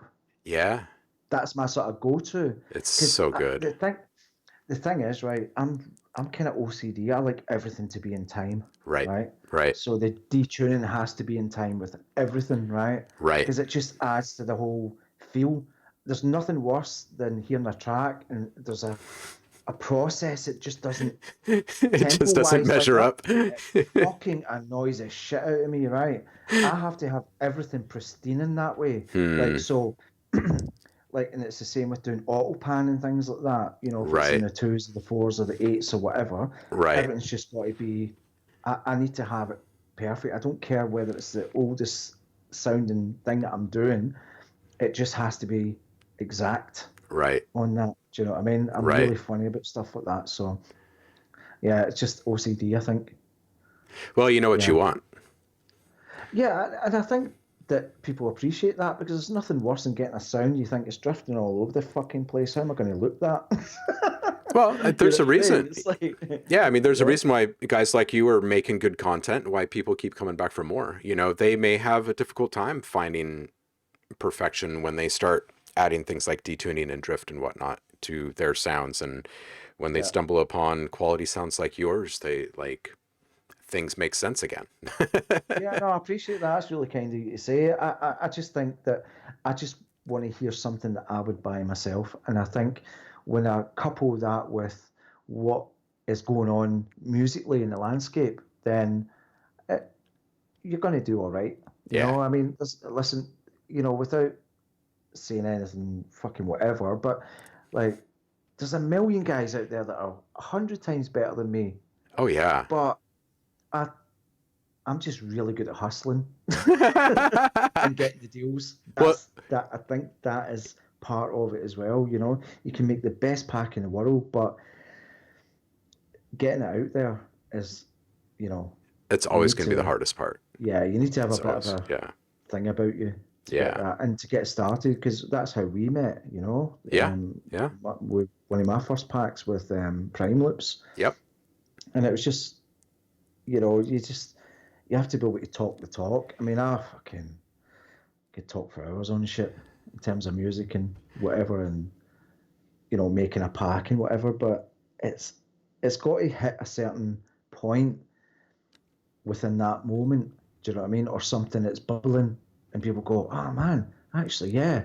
And that's why I jumped on the synthwave thing, because I done about like, I think it was not last year, the year before. I think I done like about 8 or 9 synthwave sample packs, Mm, you know, for various companies, right. because it was just fucking everywhere. Yeah. And then obviously this year, David Guetta finally got on the synthwave bandwagon with Sia. It Right. was like, and I'm thinking, fuck me, man, he's a bit late to the party. You know what I mean? It's already been and gone. Seriously. Fuck's sake. Probably thought it was I just didn't like. another retro trend. I didn't think that the his track was that great. Yeah. I mean, musically it was fine, but her vocals just did not suit. It was almost like putting a, you know, getting a square peg into a round hole. I just don't think her voice suits the whole synthwave thing. Do you know what I mean? Yeah. I just didn't get it. You Yeah. know, and Yeah. the way I don't like her pronunciations and stuff like that. I mean, she does great music and she's a great vocalist, but I don't personally like her. Yeah. Her style, her style. I You feel know. like people that try to force themselves into stuff that's trending are, I don't know, it never comes across as well as they want it to. Like, just stick It to your doesn't come thing. across as authentic, because it's almost like, Yeah. let's try and see if we can make some money out of this. You know what I mean? There's no Yeah. love in it. Yeah. It's just You know? bandwagon material. Yeah. It's Yeah, totally. off-putting. I mean, and you know for a fact that David Guetta didn't sit down and write that fucking track, because he knows shit all about synthwave. Seriously, you know what I mean? Right. Right. I don't even think he's got a controller keyboard that's got more than one octave. Oh man. Oh. Oh yeah, no, Travis is saying, yeah, no, I totally get it. And you know, our pronunciations. I mean, because she obviously done stuff with, I think she's done stuff with Rihanna and whatnot. Yeah, he's tuned So into it I too. kind of totally get that, but I don't know. Maybe it's just me. I'm just not a fan. But I mean, Hmm. she's amazing though. I mean, I'd never knock it, because you know there's a market for everything, and she's done fucking better than most vocalists. But Yeah. yeah, I wasn't a huge fan. Although Titanium, David Guetta was a good track, though, I have to say. I Hmm. think her voice really suited that, because she can really hit those fucking high notes. Do you know what I Right. mean? In that Right. respect, that was a good vocal. Hmm. Um, but Chandelier and stuff like that, I wasn't such a fan of. I don't know why. Maybe the vocals just sounded a bit too lazy for me, and Right. that's just my OCD kicking in. I'm not sure. Maybe. Maybe. Could be. Maybe you're just highly It could. opinionated because you know what you like and what you don't like. I think everybody does, whether they're either a music listener or um, a music maker. You know, I think people who listen to music are very clued up nowadays. They know what they like. I mean, don't get me wrong, they don't give a shit what, like, you know, A minor, fucking whatever you've used in your track, as long as it sounds good, um, 100%. to their ears, you know, and that's really where it's at. I mean, in terms of production, yeah, I mean, it's the same as well. I mean, people want to hear something. They want to hear your track. Like, oh, my mate, I'm going round to my mate's house. I'm going to let him hear my new tune that I've been working on. All they want to hear is, does that sound like something that I could hear on the radio? That is it. That's their benchmark. Right. Do you know what I mean? So Exactly. if you've got that at that level as an experienced producer, then they're going to turn around and go, actually, that's really good. You know? Yeah, So that's what you're exactly. kind of aiming for, I Yeah. guess. Yeah. You know? Truth. But that. Truth. But yeah, apart from that though, so yeah, I'm going to take a month off. Actually, at the next sort of 10 days or whatever, I'm going to take the next month off, Good. and Good. I then was about to ask you if you were going to do some downtime this year. yeah, well, Cyberpunk computer game comes out tomorrow, so You're gonna lay low for a while. yeah. And then I started building another computer, which is going to be a replacement to my current one that I'm using in the studio. But um, so yeah, I'll kind of do that, and yeah, Nice. just have a bit of gaming, just chill for a while, no music. Yeah. Good for you, Maybe, man. yeah, maybe saying that though, I'll be playing the game and stuff. Oh man, I've got another idea for a fucking cyberpunk pack. Actually, I I'm actually going to do a chill out. I'm going to do a cyberpunk chill out pack that's coming, which is going to be a bit more sort of Blade Runner sort of oh style, because that's a big thing that's happening as well now. yeah. Um, it's very ambient, but it's got all the usual sort of Foley sounds in the background and the Uh-huh. rain and all that sort of Uh-huh. stuff. So, yeah, so actually, I've got one of those kits in the pack that I'm doing at the moment as well. I'm kind of teasing a little bit of Nice. certain stuff Nice. and future rave stuff. So yeah, Nice. yeah. So Rain saying he's going to be missing in action for a while as well. I'm fucking so excited, man. I waited fucking nearly 8 years for this shit. For a nice vacation and this game. Seriously. Oh, Coinciding. Oh I know, man. man. I'm actually really super excited. I can get why all the delays and stuff like that for the game, but yeah, I mean, there's only one other Cyberpunk sample pack that was out, and I think it was on ADSR. Yeah. And yeah, it wasn't really cyberpunk sounding. It sounded more synthwave than cyberpunk, to be fair. Yeah. Yeah, do you And the artwork remember wasn't great. gosh, Stranger Things and what was the video game that came out? Oh, No Man's Land or no No Man's Sky. yeah, No Man's Sky. The synth stuff, the detuned retro synth stuff just went ape. You know that I One did a right fucking. after the other. You know that I did a Stranger Things sample pack like 2 years ago, right? Yeah, I remember that. I remember that. Yeah, Yeah. that sold fucking ridiculously well. That. Yeah, yeah. I mean, between No Man's Sky and Stranger Things, I feel like it just pushed over the top everything that was already starting to come back in the retro cycle and the stuff that was starting to Mm. trend with like the synthwave type stuff. Because all that was still like kind of emerging. But man, yeah, Have you got Rain was saying cyberpunk encompasses different things. It really does. It's kind of quite grungy, industrial, techno, electro, fucking synthwave. It's got a whole thing. In fact, if you got one of my demos that I sent, you can maybe let Rain hear a little bit of yeah, something. yeah, Which one have you got? And you can have a little bit of a taster. yeah. These are really, really good. Let me know which ones you've got, and I'll tell you the best one to play. Okay, Just let's as a, see this is just for you, Rain. here. Let's see.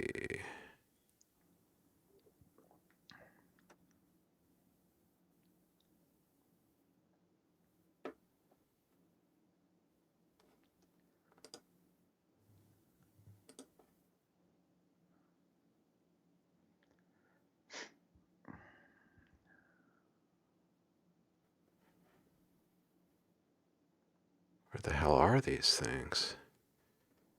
Oh, there it is. I Which scrolled ones you right got? past it. I've got Digital Reality, Underground Resistance, Corruption, and Dance with Me. They're all choice. Play Dance with Me. Cool.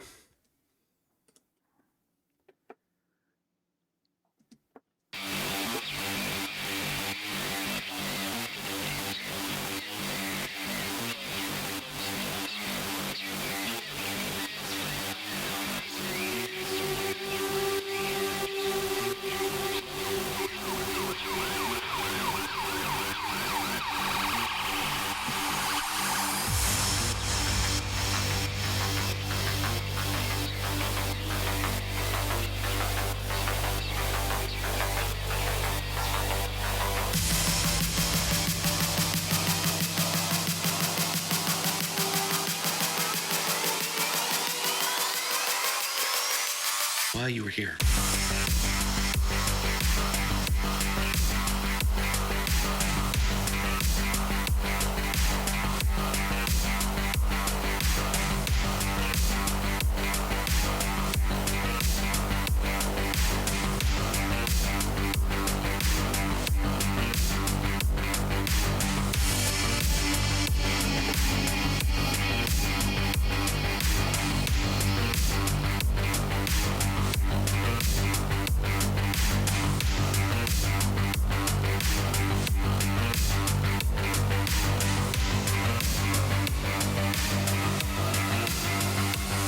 Dance with me.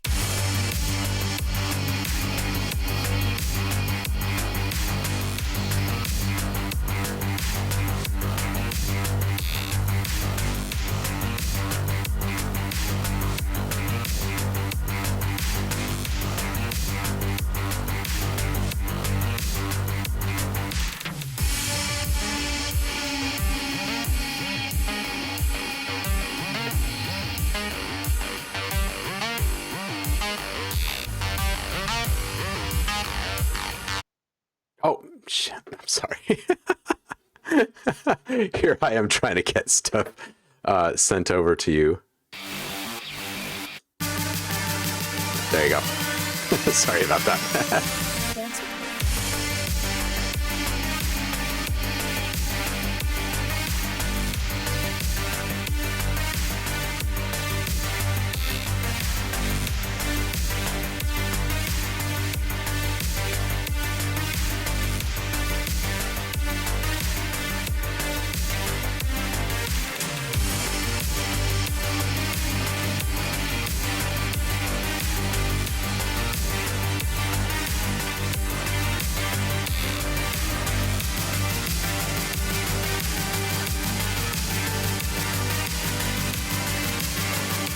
This is the whole pack.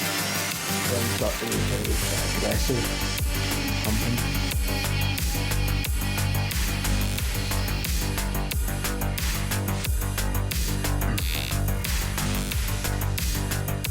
So that's some super tasty stuff. I didn't catch that last thing you said though, Rick. Oh no, it's yeah. So that's the whole premise of the pack. It's very dirty. It's got techno, future rave, ambience, sort of Blade Runner type stuff. Uh-huh. The big sort of CS80 sort of sound. Uh-huh. Yeah, just something to kind of sort of get people into it because it's such a great genre and there is a lot of artists out there that are making that sort of music, but it's just not sort of mainstream at the moment. Mm-hmm. But I think because of the game, and this was the whole point of getting it out by the end of the year to sort of coincide. So I got a really good graphic artist to make the artwork for me, and also the sort of similar sort of cyberpunk sort of logo. But the pack's called Cybersynth 2033 instead of Cyberpunk 2077. Right. So, yeah. Right. So I kind of had to play with that. Riding the Yeah, wave. thanks, man. Appreciate it. Yeah, so yeah, well, kind of got to sort of jump on the coattails of stuff that's going on, and that's what the thing with making packs is you've got to kind of jump on the coattails of stuff because that's how you'll make your money. With packs and stuff like that, and Shimmer, I should say, Uh-huh. on the first day of release sold ridiculously well I'm sure it because did. ridiculous. It was just fucking totally rain. I'm a capitalist. What can I say? You know what I mean? Well, I You mean, know, you're doing it for a I'm a reason. businessman. Yeah. Well, yeah. I mean, end of the day, right? It's my job. I don't want to get another job. This has been my job for nearly 30 years now, Yeah. and yeah, I've done stuff in between. I've got various qualifications and whatnot. So I mean, if the music industry fucked up, I'd be all right. I'd get a job in electronics or Right. IT or something like that. It's not. Right. It is what it is. But Yeah. why would I? Do you know what I mean? Yeah, I do. Yeah, And, absolutely.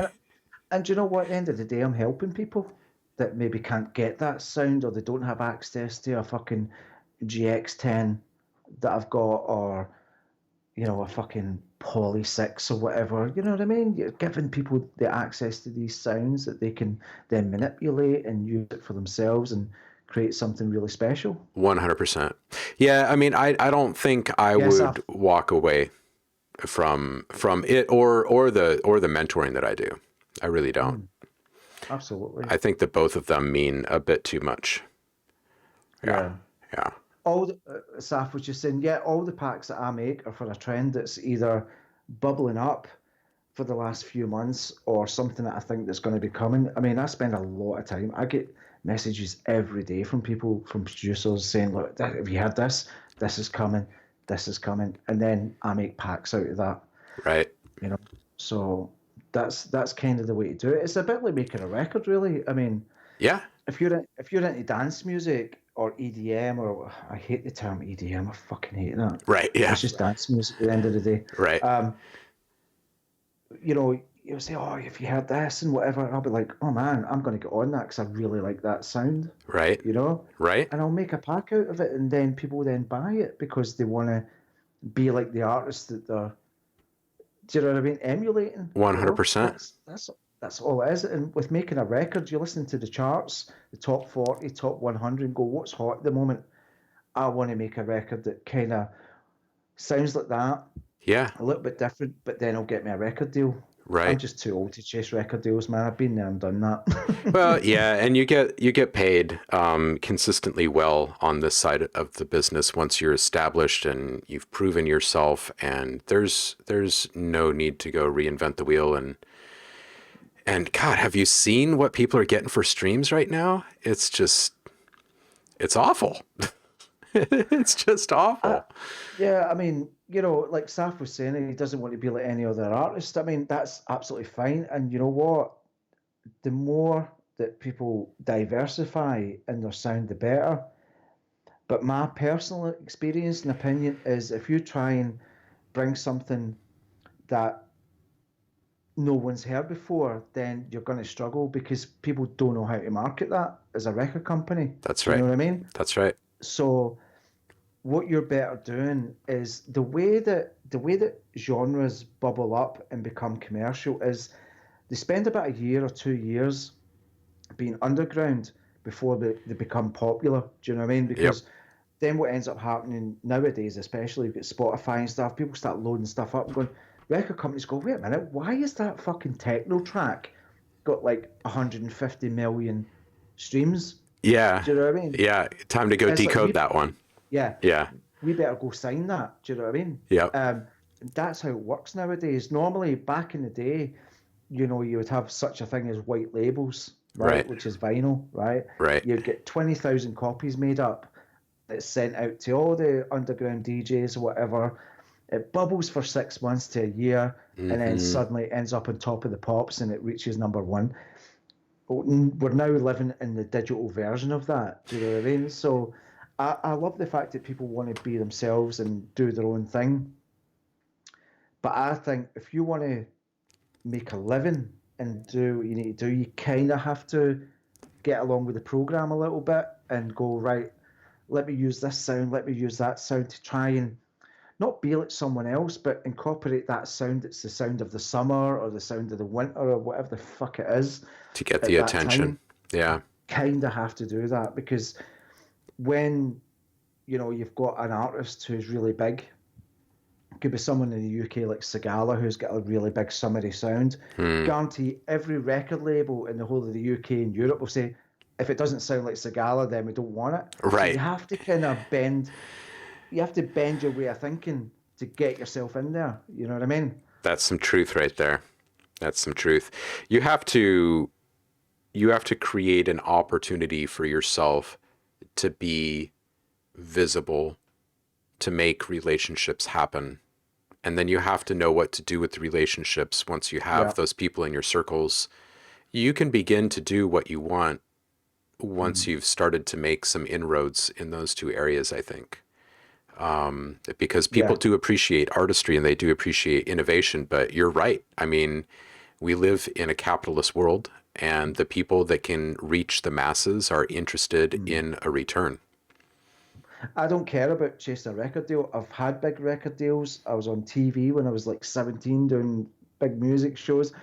I am not interested in, I never was actually, to be fair, interested in being at the forefront. I always love being in the studio and creating and Yeah, letting me other people too. and letting other people take the credit as long as I get the fucking money for it. Yeah, me too. 'Cause I love behind the scenes. I do. that's what it is for me. I mean, I don't get me wrong, I get into music for the love, Yeah, but I'm yeah, fucking in it for the money. Do you know what I mean? yeah, Show me the fucking money. yeah. And that's what it is. If I can make my career out of doing that, I don't give a shit what anybody says. I'm like, 100%. that's what I want to do. There's only And one way to if live I, your dream, and that's to be able to yeah, keep doing it. and push yourself because when you work for yourself as an independent, so to speak, it's really, really difficult to stay motivated It's so difficult, you know. Oh man, and inspired. Like if you're really trying to do the solo path and like maintain and curate your own thing, and you're trying to be a purist about it, Yeah, it's totally. tough. It's And tough. I've got people to pay as well. Do you know what I mean? I've got like people who do my vocals. I've got people who do my artwork.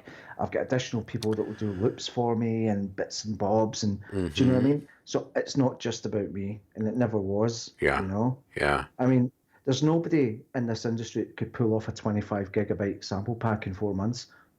Impossible, yeah. unless they had additional help come in to maybe do additional effects and whatever. Do you know what I mean? And that's what I do. I'm like the sort of not a curator in a sense, but I do the probably about 80% of the work in terms of the big packs. Like all Hmm. the construction kits have to be me because that's the driving force of any pack for Sure, me. sure. Anything else of that is not filler, but it kind of just adds to the overall size of the pack. Do you know what I The mean? But value. Hmm. the main body and the musical aspect of it is all done by me. Right, You know, so right, right. I have to give credit to other people for that in terms of, the extra value that they give, but they get paid very well for it. So It takes a village. It takes a village, and you know how to treat people well. If you want them to come back and work with you again, you got to treat them well. So that's the thing. My people are great because it used to be we always used to deal with contracts. Nowadays, I just PayPal the money and they come back with the goods, and yeah, you that's it. just You find know, good people, and it all works out. It really and they're does. happy with that. Yeah, They're happy with it. You as know, long as but everyone's happy. I better go because I'm really needing the toilet. No worries. And I was about to boot you anyway because we got to get Travis on the phone next. Yeah, I know. Listen, I'm going to listen to Travis actually in a second. I'm just going to go put my food on and go to the toilet. And yeah, going to listen to this guy and see if he'll get me on his podcast as well. Right? I think you'd be a great fit, actually. I think you would. Rick, as always, thank you so much for hanging with us. My pleasure, and I really appreciate everyone sticking around for it as well. So Word. um, it's always good chatting to you, Chris. I mean, it's always good. Wonderful. You know, Wonderful. Every single it's time. always awesome. Big love, homie. Cool. And if we don't hear your beautiful voice on the stream again before the end of the year, I hope you have good holidays and a happy new year. Oh, we will. I mean, we'll chat anyway. I'm sure we'll get on Skype anyway. Oh, yeah. Yeah, thanks, Rain. Oh, yeah. Yeah, we'll get on because I've got to send you the other cinematic pack as well. Yep, yep, yep. And I we'll mean, talk Shimmer. you don't have to do a full review of that. I mean, what I'm going to try and do actually, and I'm going to speak to Gosak about this, Hmm. is see if I can get a special promo code for you guys, Yeah, I think that, only for you guys. yeah, I think we're actually going to start doing Thank you, something. Paul. Yeah. I think we're actually going to start building something with Ghost Hack for some community engagement stuff. I'm seeing lots and lots of opportunities for some track challenges and stuff. I Yeah, because think it'd be fun. I know you've been talking to Christoph and stuff. I mean, he's Hmm. such an amazing guy. I love him so much. He's a good Um, guy. he's yeah, if somehow we can tie stuff in and whatnot and do some competitions and whatnot. But again, Yeah, that's probably going to be like sort of next year. But like I say, what I'm going to try and do is I'm going to try and get some discount codes.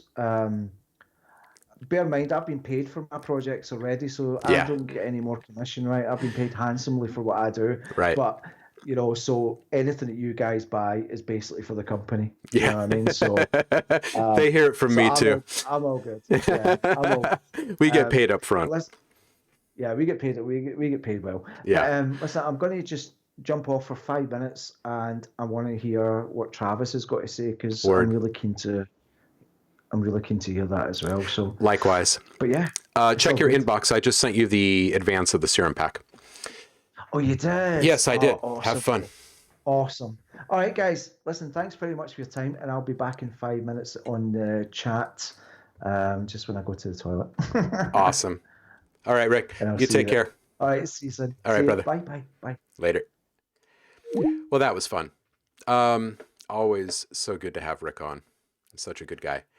I'm going to go fill up my coffee cup. It looks like Travis is back in the room. So I'll leave you guys with a little tune and then I will circle back and we will get Travis on the horn. And Travis, I'll shoot you a link off to the side here in just a few minutes. And on that note, I'll give you guys the be right back screen. I'll be right back. Go grab a cup of joe. Don't go anywhere.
And I'm back.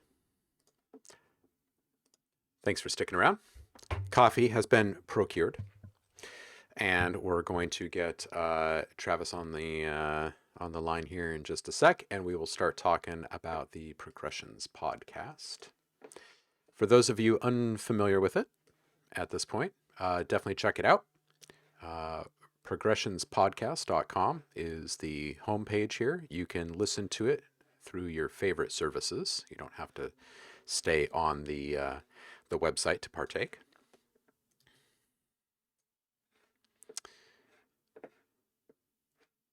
All right, and Travis, if you are listening, I've just sent you a link. Hey, how you doing? I do. You're looking good, sounding good. I'm going to switch over the audio so they can hear you.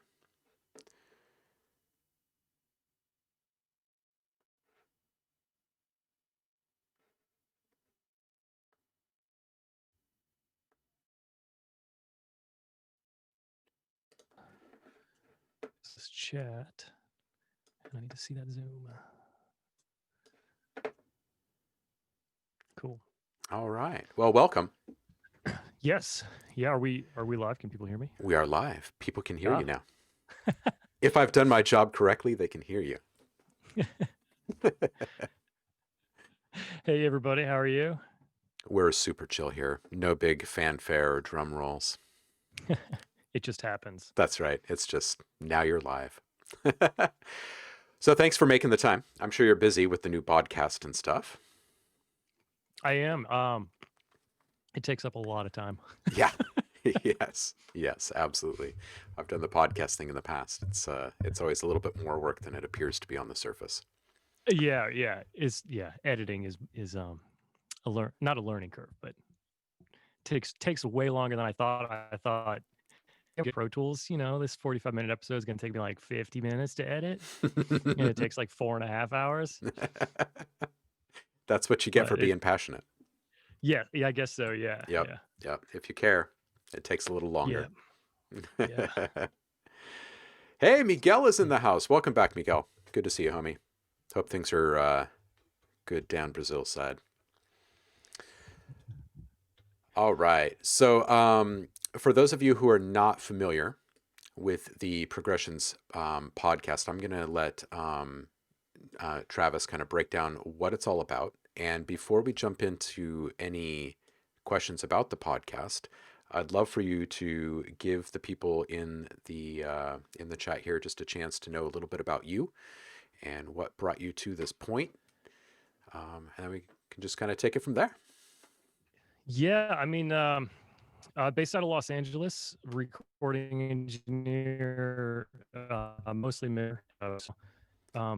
But yeah, I went to music school, went to Los Angeles, started working in studios, and just kept going down that road. Ended up as an independent mixer engineer a couple years ago, and I've just been loving that. And then kind of got interested in I don't want to say self-help books, but just kind of like changing my mindsets, and started to see that a lot of people I was talking to, they also were into that kind of stuff. And I was like, well, maybe I'll chat with people. Maybe I'll make a YouTube page. And then things shifted, and during the pandemic ended up with this podcast, and then obviously still mixing and stuff. So Right. But it's the long of the short of it. that is, that's the short for sure. There's a lot of stuff we could touch on, but that's how I ended up with a podcast. I was like the shy guy in high school, and for some reason I have a podcast. One. It's funny how life works out, isn't it? Yeah, I mean 2020 like put a wrench in everything, and it's you just end up going down different roads. It's a lot of fun though. I've enjoyed talking to people. So yeah, having a show is a good time. Yeah, it's great. I'm sorry. I'm like adjusting myself here. No problem. I was like, do I look at the Zoom of just me, or do I go to the Twitch stream and see myself like 30 seconds delayed, which is really distracting to look at? So I'm like, oh man, what's wrong with me? What's going on? Oh But man, yeah, I appreciate you having me on. I'm stoked to chat music and podcast or anything or beer or whatever. fantastic. Yeah, So you had a new episode drop today. It's the 10th episode. it is. Yeah, so 10 weeks.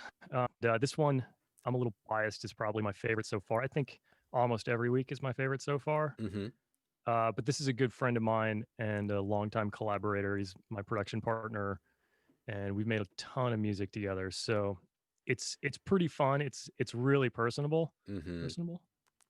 It's really chill. There's also some tidbits of genius in there. Just tapping into how he shaped his career. Right. And so it's a great. If you haven't heard the podcast, I know there's a lot of people in here that probably have. If you haven't, this is a good one to start with because it's severely entertaining. The guy's Corey is a bit nuts.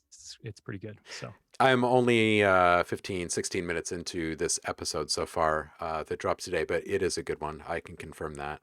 And I saw a couple of Purifam floating around in the chat today. Aaron Barra was on episode 7, yeah. like 7 weeks in. She was Yes. from Pure Mind alum. Oh, nice. Nice. So for those of you in the chat, you might actually have some ties to at least one person on the show so far. But I think personable is a really good word for it. It's very relaxed and conversational, good organic conversations. Yeah. That like I said, being the shy guy, I will say that I don't know, the first like 20 minutes of the podcast, I'm blacked out. Kind of Huh. like right now. I'm blacked out I'm right now. No clue what's going on.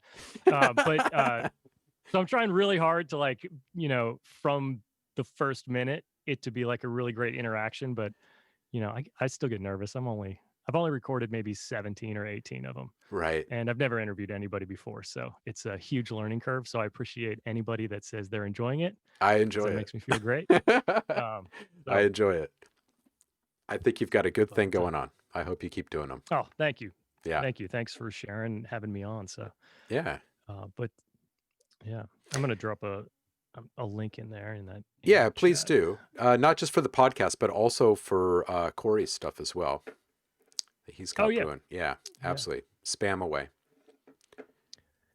So, Chris, I have to ask you. Yes. You were talking about you were in Portland. Yes. I was watching your interview last week. You were talking about having trees in a river. Where in Portland are you? I was just up there for the first time last year. I'm on the west side this time around. I grew up on the west side of Portland, out in the sticks, and I am just west of Portland. I share a zip code with a Portland neighborhood, so I'm right on the cusp. But I am technically on the west side this time. Prior to that, I was on the east side of the river for many years, 20 years. But it's great. So we've got a creek that runs basically through the backyard. We live in trees. There's nature all around us. I've got a bald eagle that looks at me somewhat regularly from one of the trees out here, and we've got hawks everywhere and owls and otters and beavers. Oh my, right? That's amazing. Blue herons. I'm mixed up on east and west. When I was up there, my wife and I went to the Japanese gardens. What side of is that the west side? That is west side. That's Portland, west side Portland. Yeah. So there's two rivers that run through Portland. One runs north-south, the other east-west for the most part. They both meander a bit. But the one that runs east-west separates Oregon from Washington, and the one that runs north-south separates east side and west side from Portland, east side, west side. Okay. Amazing. And well, I guess my point in bringing it up is I'd never been to the Pacific Northwest, and the trees like blew my mind. All I wanted to do was go back. It's epic up there. So I just wanted to say I'm jealous. And just breathe. Yeah. Did you actually get into the woods at all when you were here? We did. We went somewhere. I don't remember. There's like a mansion or a castle on a hill or something. There was a hike next to it. Mansion. Um, probably. yeah, we were up there with friends and they wanted to go look at it, but then we went for a little hike back there and just like the the canopy is crazy up It's there. nuts. There's just the tree thing. I didn't know it was actually like a rainforest.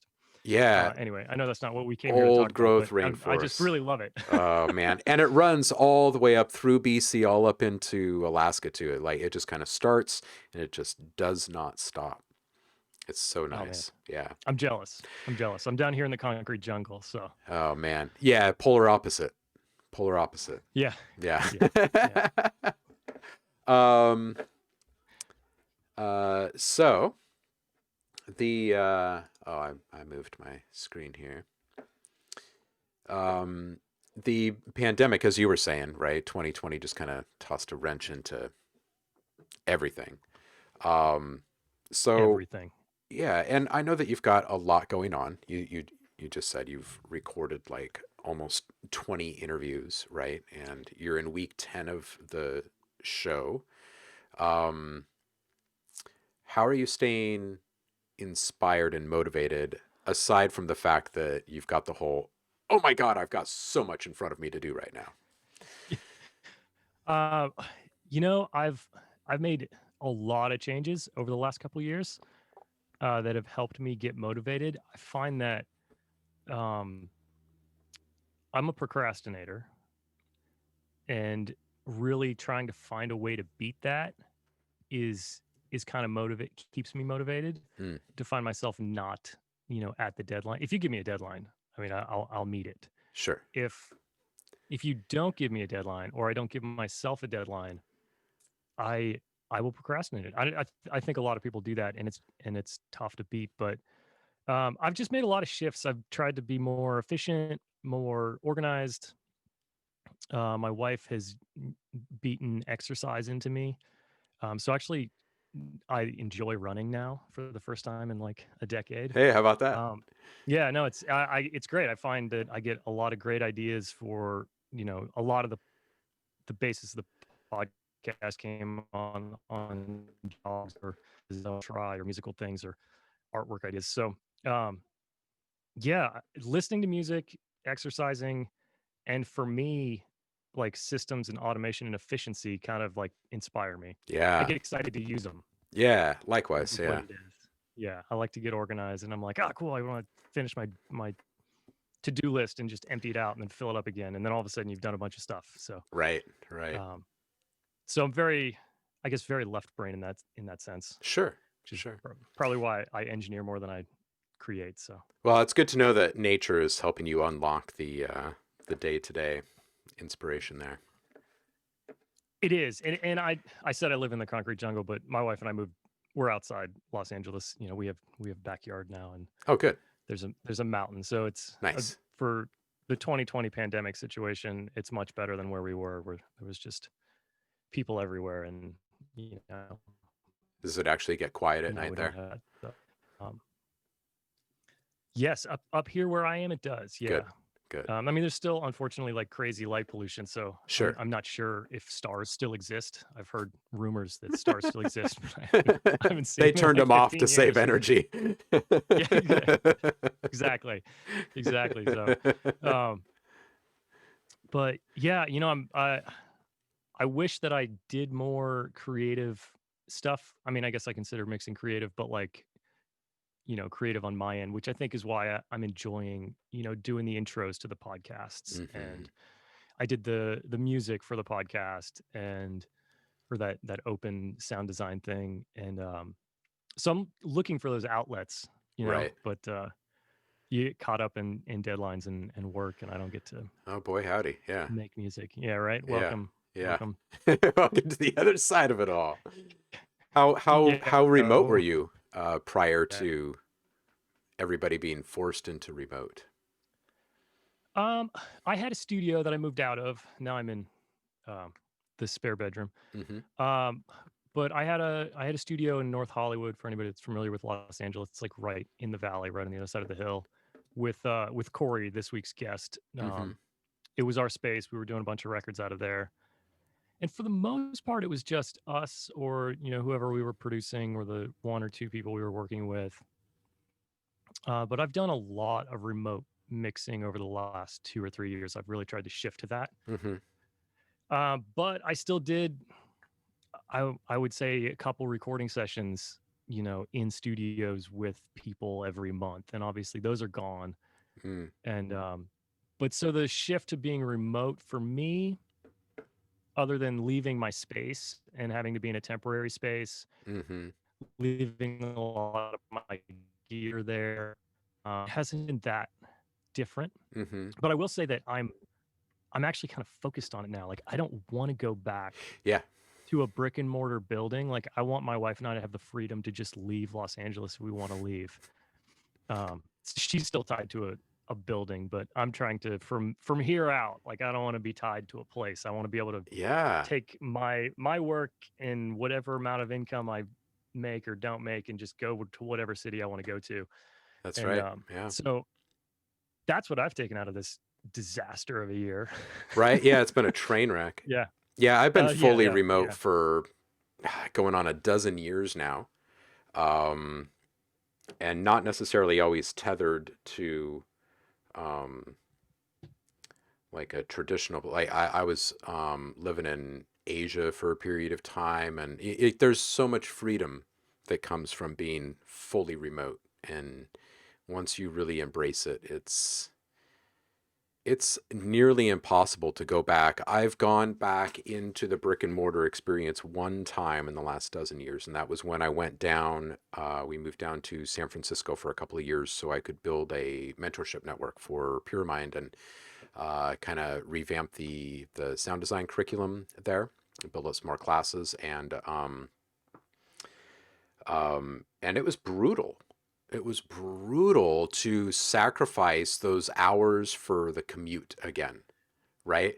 Not like just Oh my God, the brutal to commute. be like in the city every day or like dealing with that many people every day or anything like that, but just the amount of time Yes. that we have spent for generations going from the place that we pay to be like almost the sole purpose of working. Like we leave this place and then we spend hours moving between this place and the other place that makes the money that pays for this place. Oh and yeah. and as soon as you're out of it, it's kind of like when you get out of the country and you can kind of see your own country a little bit more clearly than you once could before. It's kind of like that. Like you get out of the grind and you're like, wait a minute, it's intolerable. Like you get back in the car around rush hour time when you've been not commuting for years. It's just this, I don't know, you see it so clearly. Like this is a huge, profound waste of Oh everything. yeah. You don't have to tell me about commutes. I mean, when the pandemic started, Los Angeles, I mean, I don't think anything has ever stopped as fast as Los Angeles stopped. And I mean, normally it takes me an hour to get to my studio from where I live, and it was taking me like 15 minutes. And so it was like there was a moment of sadness when I was leaving. I was like, this is the best time it's ever Right. been Yeah. to go here. And now I'm going to go. I've spent hours in the car. I worked for some composers that were on the west side of Los Angeles. And it's, like there's a freeway that runs down the middle. It basically separates the west side and the rest of Los Angeles. And it's the 405. Right. Everybody's heard of the 405. Crossing the 405 is like, it's like going to war. It It's is. hours, and it is the worst experience ever. If you have to go from one side of it to the other side of it, doesn't matter what time of day. It It's is awful. awful. But it was there were some really, really super talented composers that had been around for a long time, and they were retirement age. They had a lot of checks coming in from TV shows and stuff, and super sweet people. I loved them, but they worked like 5 hours. Right. I was there for 5 or 6 hours, and like an hour of it was lunch. Right. And I was spending like 3 hours in the car, and I was like, Liz, I can't come over here anymore. It's like, we're only working for like 5 hours. We're only getting paid for 5 hours, but it's taking me 3 hours to get here. I was like, I love you. Oh, it's brutal. But it is. It's just so Traffic is brutal. real. Oh man. Yeah, but when you're But working with legends, it totally gets you on the hook for those royalties too. You're like, I want that royalty life. Like, let me get 1% of that TV theme. Come on. Yeah, exactly. But Yeah, I was gonna say, yeah, I have no urge to go back um to go back to a space. I moved out of my studio. Corey, our guest this week on the podcast, he stayed, and Uh-huh. that's why I left most of my gear there. Because my intention at the beginning of this year was to convert my garage into a dedicated studio space. Hmm. So I was on my way out anyway, and then pandemic started, and we had a contractor issue, and then decided that we didn't want to, go down the expense this year of converting the garage. Right. So I told Corey, I was like, hey, dude, I love to be here, but it just makes sense for me to save this rent money because Yeah. space in Los Angeles is expensive. Yeah. But A little. so one day I'll be over there on the other side of that wall. Maybe we can chat again. I'll be in a studio that doesn't have packing blankets on everything, but Sure. Sure. Well, you got to do what you got to do to make it all yeah, I know. happen. I'll take some pictures. I'll send it over. But Nice. yeah, Keep us updated. yeah. One day, yeah, Yeah. yeah. So Noel Jackson, who's in the Damian Taylor's channel pretty regularly, he's going to do a teardown stream. He's starting up a Twitch stream soon. nice. And he's going to be doing a big revamp in his studio. So he's actually going to live stream the teardown and rebuild, which I think is fantastic. Bless his heart. Oh, He's going to go it's until gonna it's be done. great. He is such a nice guy. Months ago, before Danny started streaming, he was like, "Hey, you got to talk to my buddy Noel if you're thinking about building a studio." And he is so helpful. So whatever he puts on the internet about building a studio and acoustics, like everybody should read that, download it, save it, because he's just super smart. He's Just got really a smart guy. brilliant mind. Yeah. He does. He does. Oh man, So good. So you were just saying that you have no interest in going back to the brick and mortar, and now that you're here and no. you've got this all popping out of your home base, do you have like completely different goals and forecasting right now than you did, say, 6 months ago before you took this big left turn? Oh yeah, 100%, completely. I would say that I've kind of, oh, what would be the best way to describe this other than tossed everything out the window? Hmm. I've just committed to making a lot of drastic changes that might sound ridiculous coming out of my mouth, but I'm trying to like limit the type of work that I'm taking. Hmm. I'm really, unless I really am a fan of yours or we have a long-standing relationship, I'm probably not going to engineer for you, Mm-hmm. because I find that in the scene here in Los Angeles, you get known for what you're doing the most. And I spent like 10 years in sessions doing pop writing sessions, like working with every writer and producer you can think of, doing demos, and that's how everybody knows you. So there's a lot of people out there in the world that know me as the guy that records the scratch vocal in Pro Tools, and I'm just trying to put that behind me. Mm-hmm. And so I'm really dedicating, like, career wise, to mixing. Yeah. So that's the work I'm focusing on. And then the podcast, um I don't know I mean, I love the podcast. I don't know where it's going. I mean, Mm-hmm. I know I'm doing it for a year, and I know what I'd like to convey to people. Mm-hmm. And I would love for it to be a successful podcast that people hear.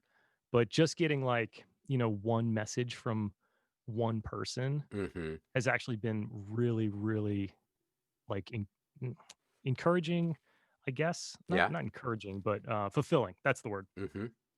Just because the fact that a stranger would listen to it, or that a stranger would come on and talk to me, is like blowing my mind. Right. I started out like, you know, Damien is a friend of mine. Would you be willing to come on my podcast? I was like, it's going to be really small. Like, would you be willing to, be as awesome as you are and come on the show? And he said that he would. And then a lot of people on there are obviously friends and clients of mine. and I'm just really now reaching out to people that I don't know. Right. So there's been a level of comfort where I'm like, well, I know my buddies are going to do it. Or like, I think if Sure. I ask this artist that he or she knows me well enough that they'll maybe do it. Right. And so just having any kind of response has been really awesome.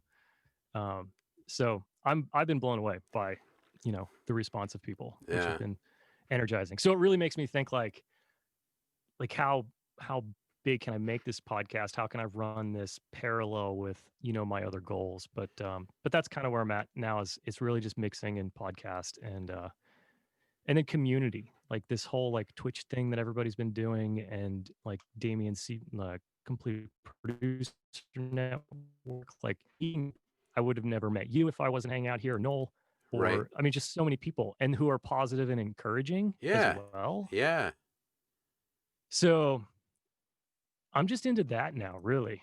And finding people that are like-minded, and everybody can do cool stuff together. So Right. those are kind of my three things: people, podcast, mixing, I Right. guess. I don't know. Yeah. You got to be careful with that attitude of, oh, I don't know where I'm going with this podcast. It's just really fun, because that's exactly how you end up doing a show for the next 20 years.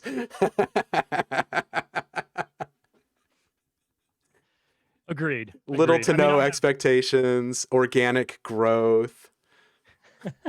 Uh-huh. Next thing you know, you're looking back and saying things like, I never imagined I'd be here 20 years from now, or from where I started. Just yeah. It's true. Yeah, I mean, initially it started as, because I was doing all these like productivity, like efficiency type things. Hmm. Initially it started as a YouTube, and I was like, well, I'll do like mix prep videos and like, batch renaming files and doing these like kind of like engineering, like nerdy, Right. like productivity type things, just like left brain stuff for right brain people. Mm-hmm. And then somebody was like, you should do a podcast about that and interview people. And I was like, I don't know, maybe that is a good idea. Maybe. So it really all came together. If it's been going for like 10 weeks, I probably worked on it for about 2 or 3 months before I launched. Okay.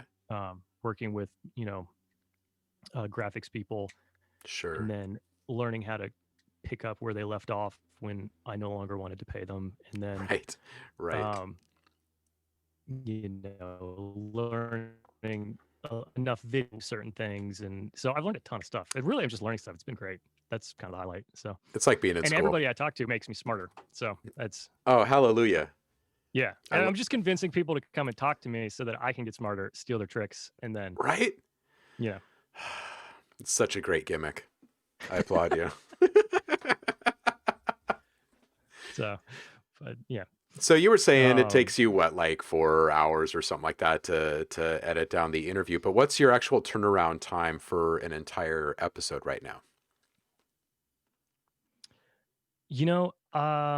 I could pull up a little tracker that I have and tell you exactly, but I would say that it's probably 8 to 12 hours an episode. I probably spend 20 hours a week on the podcast. Okay.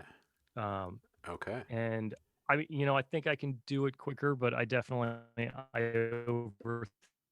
like social media posts, or I overthink notes and stuff like that.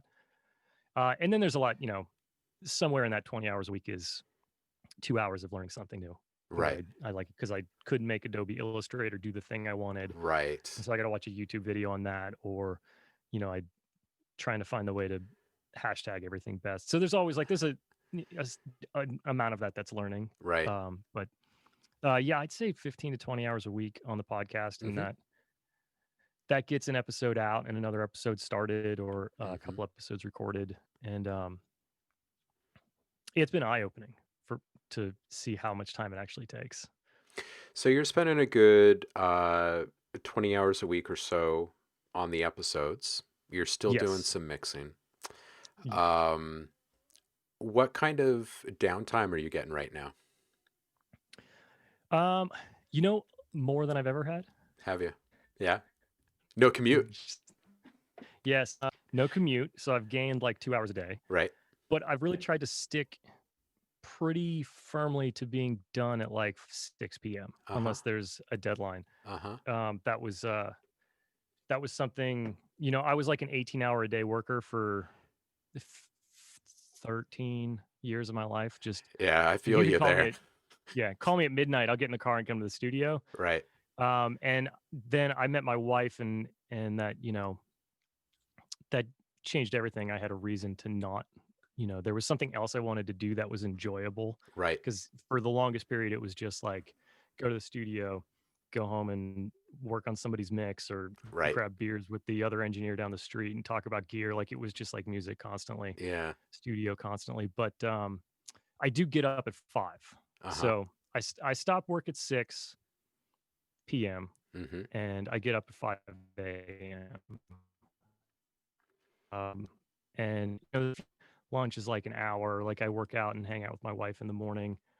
So I am working like 10, 12 hours a day still, but I have more free time because I've, committed to stopping at a particular time. Good for you. So yeah, it was, it's really hard to change that mindset, Right. especially now that the studio it's in the house. So there's a lot of like, you're like, I just got to turn the vocal up. You just give me 1 minute. Babe. Right. It's just, Right. It's just 1 dB. It'll take me like 2 minutes. And she knows like once the computer turns on, it's like 25 minutes. It's not 2. Oh no, absolutely. So, yeah. She's on to me, right? Oh yeah. And, yeah. Yeah, I've got family right but through that door thinking the same thing most of the time. 2 minutes, huh? Uh-huh. 2 minutes. 2 minutes. Yeah. I've heard that one before. Yeah. Like, and it used to be like, I'm leaving the studio in 10 minutes, and she's like, whatever, I'm starting dinner. So Yeah. Yours will be in the but fridge. yeah, yours will be in the fridge. Yeah. I don't know, but yeah, I mean, I guess working 18 hours a day, it worked for me for the longest time, because Sure. it's just what you got to do when you get out here and start in the studio. Well, yeah, and You if you take care of every don't, single if you're day. in the music scene, you're just going to get up to trouble with all that extra time, Yeah. And you don't have any money when you're a kid. You move out. No. You're like, I can't spend any money. What am I gonna do? Yeah. So, but Oh, yeah, man. I don't regret my long days, but Yeah, I I don't don't miss 'em. either. Yeah. They're Yeah. necessary. Yeah, you got to build the empire or the groundwork for whatever you're wanting to do long term, and got to do it the right way. Paul's over in the chat telling me I need to poach all my interviews from Tape Op. I keep thinking about asking Larry. You're in Portland. You know Larry? From Tape Op? Yeah, I do. I haven't talked to him in quite some time, but yeah. Yeah, you said Larry. I'm like, well, there's only one Larry. You must mean Tape Op. Yeah. Yeah. It was a very small community for a very long time here. Is it how is it now? Is it bigger? You said for a long time. Seems like a much busier city than it was probably 15 years ago. Yes. The music scene is very different than what it used to be. It used to be a very free and open and rather kind of incestuous kind of scene where, and by incestuous, I just mean like you would show up to do a show and you would end up playing with the people that were on the same ticket, like half the time. Right. You'd Okay. just be like really grooving to whatever they were doing in their set, and they're like, come on up, bring a hand drum with you or whatever, right? Like we'll fit Right, you into the right. mix. And then the next time they're in town, they're like, hey, come on through and we're recording today or whatever. You just kind of like it was always something. There were always multiple side projects cooking in everybody's scene, and That's awesome. yeah, and there was a lot of spillover between one into the next, and it wasn't as like genre specific anyway. It was much more scene specific in regards to musicians and how we operated with each other. So you would have like a jazz funk band playing on the same bill as like an avant-garde modular synth kind of centric thing, right? And these two things would work out beautifully because Skerrick was going to be the headliner that night or whatever, right? And like these things would just happen, and it was very magical. And I feel like it's a bit more orderly now. People from other places that had bigger scenes than us came in, and they're like, okay, it's cool that you guys were doing that. That's cute. We're gonna grow up a little bit, and we're gonna have like, you know, one kind of music at this venue now. See, that's like that's what I miss about studios is being in a studio and everything's like like that whole thing about community I was talking about, like Oh yeah. community's just fading. Because when I came up, so I started at Capitol Studios, which is in the Capitol Records building, Hmm. and I was a runner there when I was a kid when I came out here, and you know that place, every door is open all the time. And Right. there's three rooms, A, B, and C, and the doors are open. So whoever's mixing in C, you walk by, you hear their music, you see it, and everybody there knew each other. And it was like, Vinny Caluta would be playing drums in A, and he'd walk in and say hi to, Tommy LaPuma, who's producing over in C with Al mixing. It's like all these like old school, just classic Man, session guys and engineers and producers were all just hanging out. that's epic. Now everybody's got everything's just so divided now, and even obviously more so in 2020. But I think that's what is being lost is that open door vibe, or like you're Yeah. saying, like, come out and play with us all the time. It just that stuff. Hopefully, we don't lose that. We can find a way to bring all that back. Yeah. So Yeah. Absolutely. Yeah. When this whole pandemic thing started, people have been trying to push me to do live streams or another podcast at least, or something a bit more live, for several years now. Um, and like this hit, and I was like, all right, so it's probably time that we do this. Um, and I had planned like this kind of grand entrance of like what I was going to do and the partners that I was gonna have, because I've worked with, you know, these great companies for many right, years, right? right, And that gives me a little bit of I don't know, power, I guess. When I'm building a new network, or a new destination or whatever, I can kind of lean on these companies or invite them to play or whatever, and that, you know, that brings a lot of traffic with them and whatnot. oh yeah, Um, but as soon as I started doing the kind of pre-launch streams, because I was like, all right, I'm going to get a few of these under my belt, make sure that I can at least like hear myself and people can see me. I'm not dropping frames or whatever, right? Um, and as soon as I started, I was like, you know what? I'm going to scrap all that. I'm going to scrap all that. And the people that are here in the very beginning and they stick around, I'm going to call these people my core crew.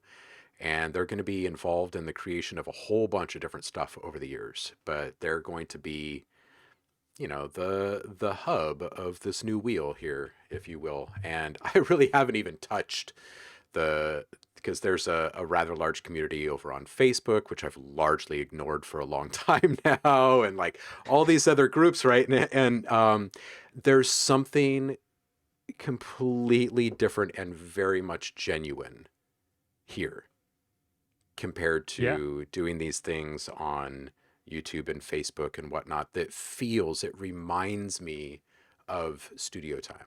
It reminds me of the kind of community building that would happen in these small locations that might be obscure at first, right? And they become these destinations over time, and you can't get away from these people because you don't want to.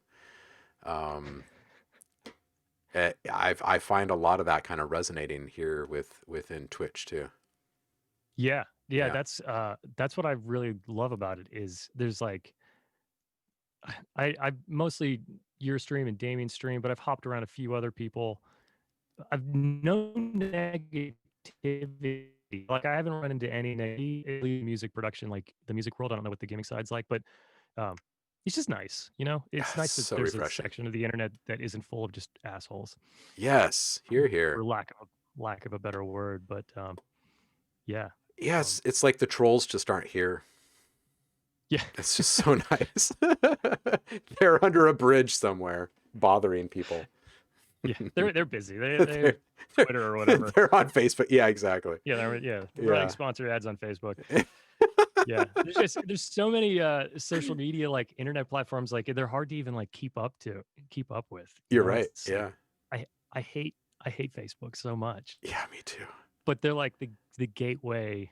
Like I feel like I need to relearn it to promote the podcast on it. And now I log into it and I'm like, what is this thing that I'm looking at? Like, I remember Facebook because I got it when I was in Yeah. college. Yeah, exactly. I was, and one of my friends at Berkeley was emailing Mark Zuckerberg saying, "Hey man, can Berkeley have this?" And we were like one of the first 10 or 15 schools because we were in Boston. But I remember, like, that's the Facebook I remember. There was like something at the bottom that said like set your uh lasers to stun or something like that. Like, it would, like, the whole thing was just this totally different world. Now Yeah, I you go had on to there and I'm have like, what am I looking at? yeah, I mean, you couldn't even log in without the edu email, right? Yeah, you needed a Yeah. school address. Yeah, absolutely. But Things we have can't knock changed a little Mark bit. Zuckerberg. He's doing well for himself. So That he is. Oh man, so we talked a little bit about your time usage and reclaiming some time and all of that, and you mentioned that you made the intro for the podcast. Being on the engineering yeah. side of things Mhm. inherently makes it a bit more difficult to stay upon your like creative endeavors, right? Because you're constantly in other people's business, constantly. And I get that. I've talked before about how I have songs stuck in my head constantly that no one else in the world will ever hear. You know what I Yep. mean? Um, Yeah. or that I get to hear a long time before other people do. And then when other people finally hear it, I feel like it's been overplayed or something. And it's just this kind of weird dynamic, and it affects your creative uh, output and inspiration and stuff. And I want to know what you're doing right now. Like, are you getting any creative time? No, No. let's be honest. Yeah. Well, I am counting the podcast as creative time for me. So I Mm-hmm. would say yes. Those intros, they're scientific, but like getting back into writing in one way or another. I think when I was like 6, I was like writing, pretending to write books. So apparently deep down inside, like, I wanted to be a writer. So Uh-huh. um, musical creative time, unfortunately not. Uh-huh. And I have a I have a project, just a little 5-song like ambient like drone thing that, I ran through a Tascam cassette and just distorted the hell out of, and it just sounds totally gnarly. And Nice. it's done. And all I have to do is upload it. And I have failed to upload it for like a year. And it's one of the, you know what I mean? Yes, I Um, do. Yeah. Yeah. and my excuse is that it needs artwork. But I mean, we all know I could make some artwork on my Quick. phone in like 2 minutes. Quick. And Who put in it this up there. chat room can get the artwork done for this man? He needs it by the Yes. end of this I mean, stream. yes, exactly. Ready, set, go. And yeah, I've pushed myself further because I paid for it on CD Baby during their Black Friday sale. So I got 20% off. I'm like $30. So I'll release it, and I've made it. Still haven't released it, but I don't know. Things that keep me creative are listening to different things. Mm-hmm. Working with different people, stealing tricks to a certain extent. But I think one of the things that works best for me is going to Ableton, Mm-hmm. because I am a Pro Tools like samurai power user, and like I cannot use Pro Tools outside of the like very crafted and like particular way that I use Pro Tools. Mm-hmm. And in Ableton, I know like 25% of Ableton. Right. And I talked to Erin Barra about this on her episode, and I just find it more creative to not know the inner workings. And I know that program goes so deep, but I can't nerd out on it. I can't worry about like parallel sends or like all of my aux. And I just start doing stuff like that I would never do when I'm mixing. I'm just throwing reverbs on tracks and dialing the mix back and like Right. over processing everything, just because I'm outside my comfort zone, or not my comfort zone, but you know what I mean? I'm like outside my normal world. So Yeah. so that helps. I usually jump into Ableton and learn some new trick, and then I have something going on. But Right. Yeah. that's kind of my creative spark, is going outside of staring at Pro Tools. Yeah, for You sure. see it all the time. Tool change. It's always good to have a good tool Yes, change. exactly. Yeah. Yeah. And speaking of tools, I do really want to like conquer Ableton, but eventually, right? sorry, I cut you off. No, no Yeah. worries. No. So It's the Zoom age that we live in. We're constantly stepping over each other's words here. I know I've learned that in the podcast. Yeah. Speak, So wait just 20 enough delay. seconds. Yeah. Yes.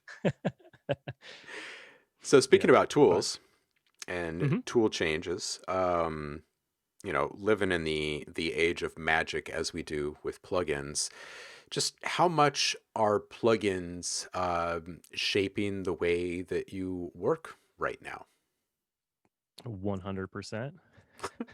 I Right. mean I left all of my gear in racks at my old studio, Uh-huh. and I keep saying that I'm gonna go back for it, but then there's another part of me that's like, if why you haven't used it for 6 months, Why? can you Yeah. sell it? Yeah. Um, but I love plugins. Me I too. mean, I'm probably like I mean, I don't know if anybody's as bad as like Greg Wells. From my understanding, Greg Wells owns and demos and like designs for every plugin ever made. But I mean, I've got to be like, 5 or 6, 10 people behind him. Like, if you make a plugin that's 100, under $50, under $60, I'm probably just gonna buy it. Right. Like, Right. Just to I'm just check it out. collecting them like cards. Right. Um, but I'm really into like colors and saturations, like a lot of like the cassette stuff that people Yeah. are doing, the vinyls, retro, retro color. I was late to that party, but I've accepted it now. Mm-hmm. The acoustic audio stuff, if Mm. your computer will allow you to open it, Mm-hmm. Mm-hmm. is mind blowing. But I love that. I feel like there's starting to be a lot of like depth and like texture Yeah. that didn't exist a few years ago. Yeah. There's Plugin Alliance has these SSL channel strips. I don't know if you've used those or if anybody in the chat has used those. They modeled 72 channels, so there's a little bit of a phase shift and an EQ difference from instance to instance. Mm-hmm.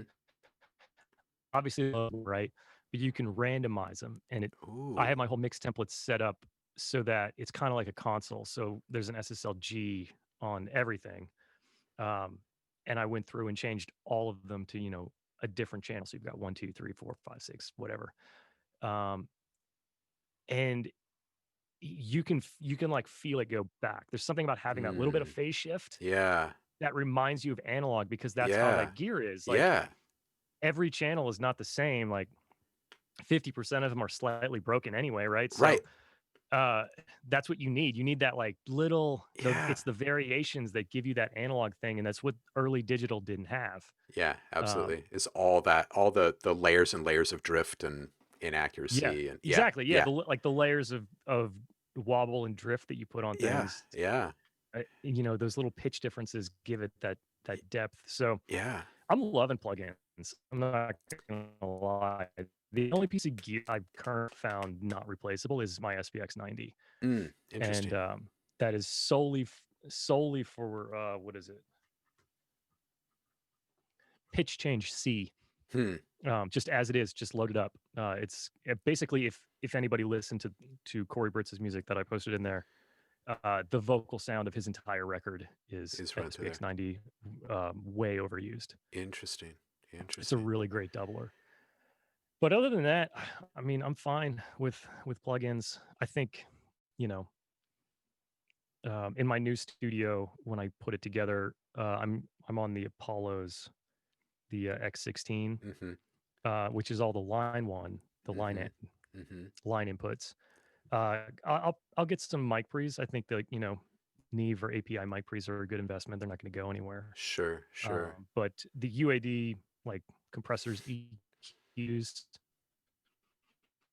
like to be able to throw a tone I want, or you know um, have 51176s. Not that I'm gonna use that much stuff in my garage, but uh, anyway, I'm all about plugins. Yeah, me too. So, Absolutely. so Yeah. I used to be so anti-digital in so many ways, and I've really come to embrace it wholeheartedly over the years. And um, yeah, I can't get over it. It's the greatest thing ever, really. Just yeah, the it is. explosion and the the kind of open evolutionary environment that is the plugin world for our industry is just such a beautiful and magical thing, and I can't Yeah. wait to see what it's going to be like in another 10 years because I'm so heavily invested in seeing where it all goes, and likewise with the massive collection of them all. I mean, I've done reviews and stuff for years, so people are constantly sending me stuff and I like don't even Oh open yeah. half of it. And Yeah. um, I was but gonna say, what was I forgot. It'll come back to me though, I it think. will. When you were Sometimes talking it about does. the just the certain inaccuracies and drift and warble and stuff, I was thinking while you were talking about that about the early days when we were still building ADSR before there was even a marketplace or anything, and it was really entirely about the tutorials, and just kind of getting people up to speed on the new world of soft synths in general. Right. I was constantly busy with people ordering up sounds for me because I had a knack for making things sound analog that were 100% digital. And it was all about, like, I had all of these very subtle little, like, custom made LFOs and automation curves and stuff that I would put on everything. And they were so minimal. I mean, it was just like, I would make a simple sound and then there would be all of this extra time going in and just modulating all of these things through automation and whatever early on, just to try to get all of that grit and depth and separation and stuff that you would get from all the hardware gear. And I could hear it so clearly, like as I was getting closer and closer to it, and I knew exactly where to stop. It was like a superpower. And people are just like ordering this stuff left and right. They're like, oh man, make me some sounds too. We had labels popping, like it was great. And then all of a sudden, like modulation became really, really easy and everywhere. Like everybody had these freely mappable modulators, and all of a sudden anyone could do this stuff. And I was like, damn it. Small window of time. Yeah. No, it's the imperfections that I think most people don't realize where that's where the good stuff is. And I mean that goes down to playing too. I mean, Oh yeah. I've learned that over the last 5 years working with Corey. He is a monster musician, and all of his friends are, I mean, just amazing players. Hmm. And we don't fix anything. These Yeah. guys have all played together for a long time, and the drummer will speed up going into the chorus, but everybody else sped up going into the chorus. You That's know, fine. the downbeat's a little early, and when I look at it, I get all freaked out, but it's fine. They're just so tight, and it's like finding that right imperfection between like a kick and a snare. Like when you're programming, it's like transient on transient is good, and that's one sound, but like this might be like just a little bit better, So much better. or Yeah. this might be a little bit better. I don't, and that's with the wobble and all the lo-fi stuff that's going on, like texture and the things make things real. Yeah. um but yeah, you can perfect things, and like make things perfect, but a little bit of a little bit of vibe is never a bad thing. But I do remember what I was going to say, Hmm. if we can go back Yeah. about plugins. Yeah. I love gear, like, and I love, the longer I do this, the more I really feel like I've learned pieces of gear and like their color and what they really do, whether they're compressing or whatever they're doing. But the workflow of plugins in today's world is like you can't beat that, No. with all of the recalls, for at least on the mixing side, right? Oh my God. All Yes. the recalls, people need this, they need that. 2 years later, they're like, we forgot to get the live stems, Oh yeah. or we need this vocal down 2 dB. And Presets. just if I had to recall gear, like I stopped using analog gear like about a year ago, year and a half. Like I'll use gear, but I'll print it. Like Right. as soon as I'm happy with it, I send mix one to the client, leave everything patched and good. And like if there's no glaring things like the vocals over compressed, if it's in an 1176, it's going to get printed because it was fine, right? So as soon as I can eliminate having to recall equipment, uh, better. And then that allows you to do a recall on your laptop if you've got your Yeah. UAD box or whatever you need, and like you can go on vacation with a pair of headphones. Right. I got these. Audi's headphones. I don't. Have you checked those out? No, I haven't. Um, they are they're pretty crazy. They're cruelly priced. Um, but the I would say probably the most accurate I've ever heard, like 30, 40, 50 hertz. I Really? mean, especially for headphones. Really? Yeah, I feel like I'm in this like completely untreated bedroom right now, and my mixes are translating better than when they were in the studio because all my low mids and lows and sub lows work on these headphones. And And how much I are mean, they? they're not. I think these are 1,500 or 1,500. 1,400. Uh-huh. Uh-huh. Yes. Worth it though. I mean, they're heavy. I mean, they're like, like look at the size of these Right, things. right, right. Um, but they, it's impressive. I mean, I don't know if I'll keep them forever, but like having this, what's become like a good reference point in, now that I've left what I knew, Right. and maybe when I build my studio, I'll take them out there for a while. But they've been impressive. Do I think that they have like $3,000 or $4,000 pairs as well. Do I think they're worth $1,500? I think you have to be in a particular point in your life to rationalize spending that much money on headphones. And I mean, I Right. don't even know if I'll keep them forever, but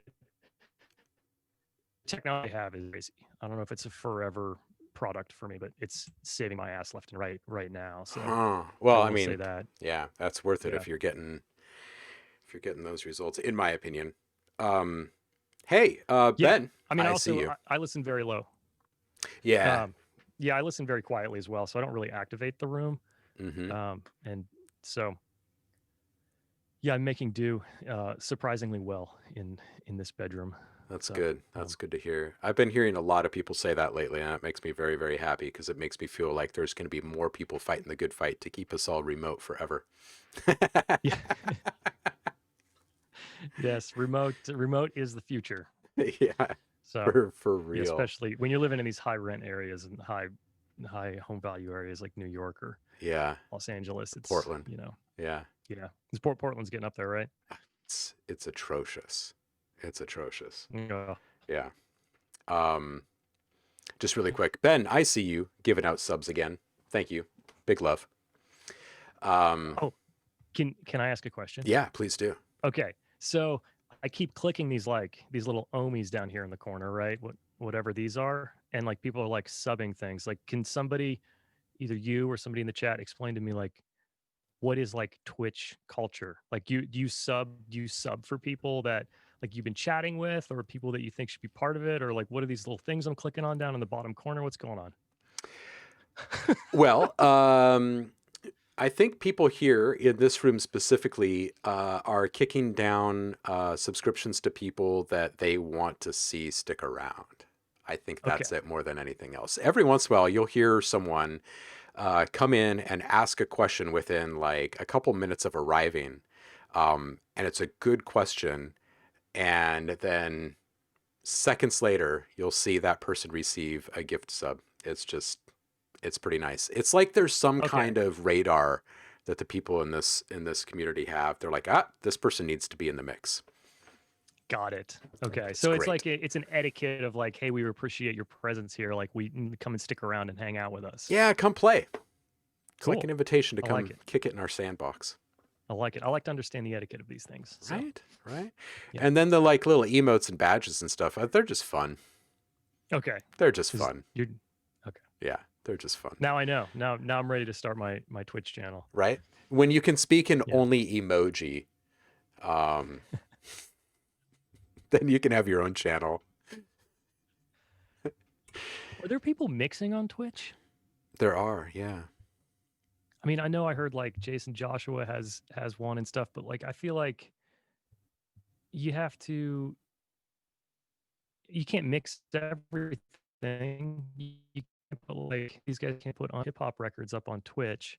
So it's like, what are you doing? What are you mixing? Is my question. Their own stuff predominantly. Yeah. Yeah. Yeah. I think that the large majority of people that are actually showing stuff that's being produced is oftentimes stuff that's going to go into royalty-free marketplaces, Okay. beat markets, or, trailer marketplaces or what, like Audio Jungle or Pond5 or whatever, with like some cinematic trailers, or BeatStars with some beats or whatever. I think that you've got kind of these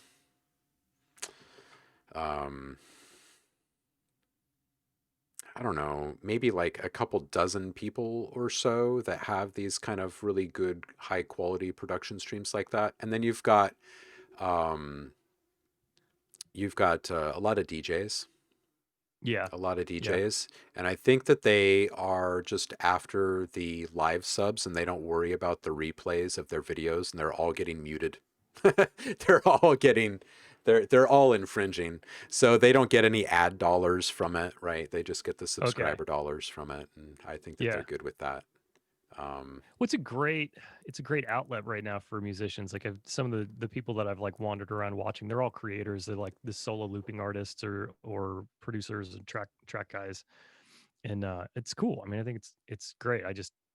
I thought like, well, should I have a mixing page? And then I'm like, nobody wants to watch me mix. I mean, sit over here doing what's like really my vocal interesting rides. is there are a handful of really cool fairly innovative artists that are producing new content here. Hmm. Like I'll tune in sometimes to like Little Bad Snacks. She's got a good channel. Yeah, I've checked her out.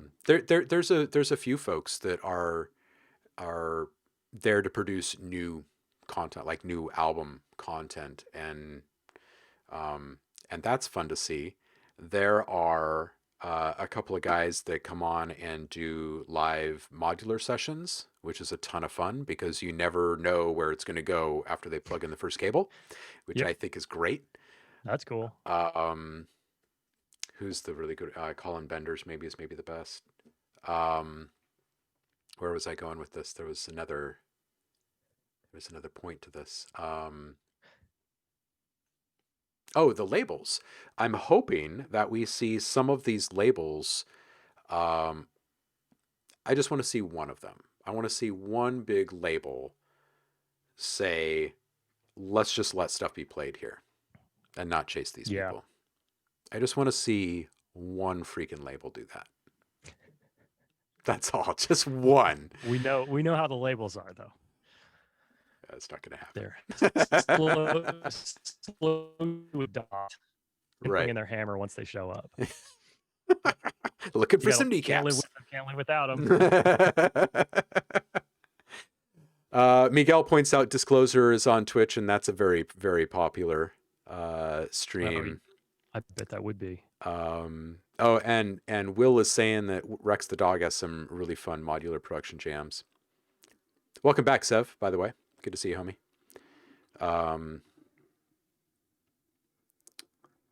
Okay. So coffee and music, clearly the endeavors were approved of. Rain, you got a sub while you were grabbing coffee. That's nice. Oh, man. Everybody needs coffee. Right? We're actually next. I mean, I'll leak it out. We're starting a thing next week with a friend of mine who has a coffee shop on the podcast. Oh, yeah? So he's I've been buying his beans all pandemic. You know, 'cause the shutdown. He's over and so now I'm addicted to his beans and his coffee shop name is Turning Point. And he called me up and he was like, dude, you said Turning Point like 5 times in the first episode. He's like, are you trying to like get a sponsor or something? I was like, no, it was the word that fit, you know? And then talking to him, I was like, I get up at 5 o'clock in the morning, I work on the show and I chug your coffee. So we're doing a thing where if you order beans from him, hopefully starting late next week, order beans from him, you'll get like he'll send you beans, obviously, to the States, America, US only, unfortunately. And then in a like a Progressions mug, it's co-branded with him and his coffee shop. So Hey, look at you. so it'll be fun. I mean, he was my college roommate. He's a really good friend, and he's got a killer coffee shop. They're opening a second location over in Connecticut, and I mean, his beans are beating out all the beans I'm getting over here. It's up in Portland too, though. That's like a mecca. Anyway, that'll be real next week. But there's these people in the chat have heard about it first. But Nice. so it'll be fun. I don't I'll have know. to Just order like, some coffee. you know, Yeah, it's the Sumatra is where it's at. He just started a dark that's good. But yeah, I do love so me some Sumatra. yeah. Mm, Oh, I mm. want to roast beans. Have you ever roasted beans? You know, I have back. I'm a classically trained chef. Oh, are you really? Yeah, yeah, and I haven't been in kitchens for it's about 15 years now. It's been a minute. Oh, Uh, okay. Yeah, yeah. I always worked in kitchens. That was the only job that I had. I checked tickets at a venue when Uh-huh. I was like 15, but Uh-huh. then after that, it was all kitchens.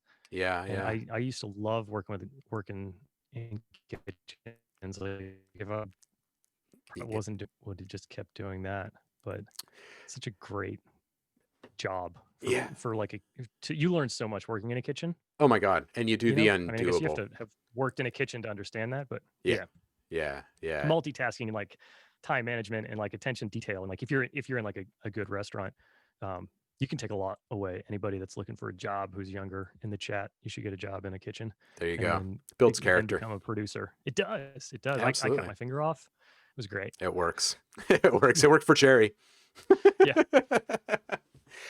Yeah, I mean, I can't say that I regret any of my time in the industry. And I would work, I mean, I was at a fairly high level, but I would work until closing, and then after closing I would go and make music until the wee hours of the morning. Um almost every night. Almost every night for Oh years. yeah. And yeah, it's a lot of fun to look back on, actually. No, it's great. I mean, the chef where I was working, I mean, it was always like every time I turned around, I had to go get him a beer from the bar. Uh-huh. And at the end of the night, I mean, his station was just thrashed. And he was like, Right. "Okay, cool. Travis and Jim, you guys gonna clean this up? All right, cool. I'm gonna go. I'm gonna go. Yeah, I'll see you guys later." And I'm I'm like, out. "Oh my god, what did you do over there?" And then now, like, my wife yells at me, like, if I'm cooking at home, I'm like just throwing food everywhere. Right. And she's like, "What are you doing?" I was like, "This is how chefs do it." And it's like It's on the art. floor and shit. I'm channeling But Escoffier. Back exactly, off. yeah, totally. Yeah.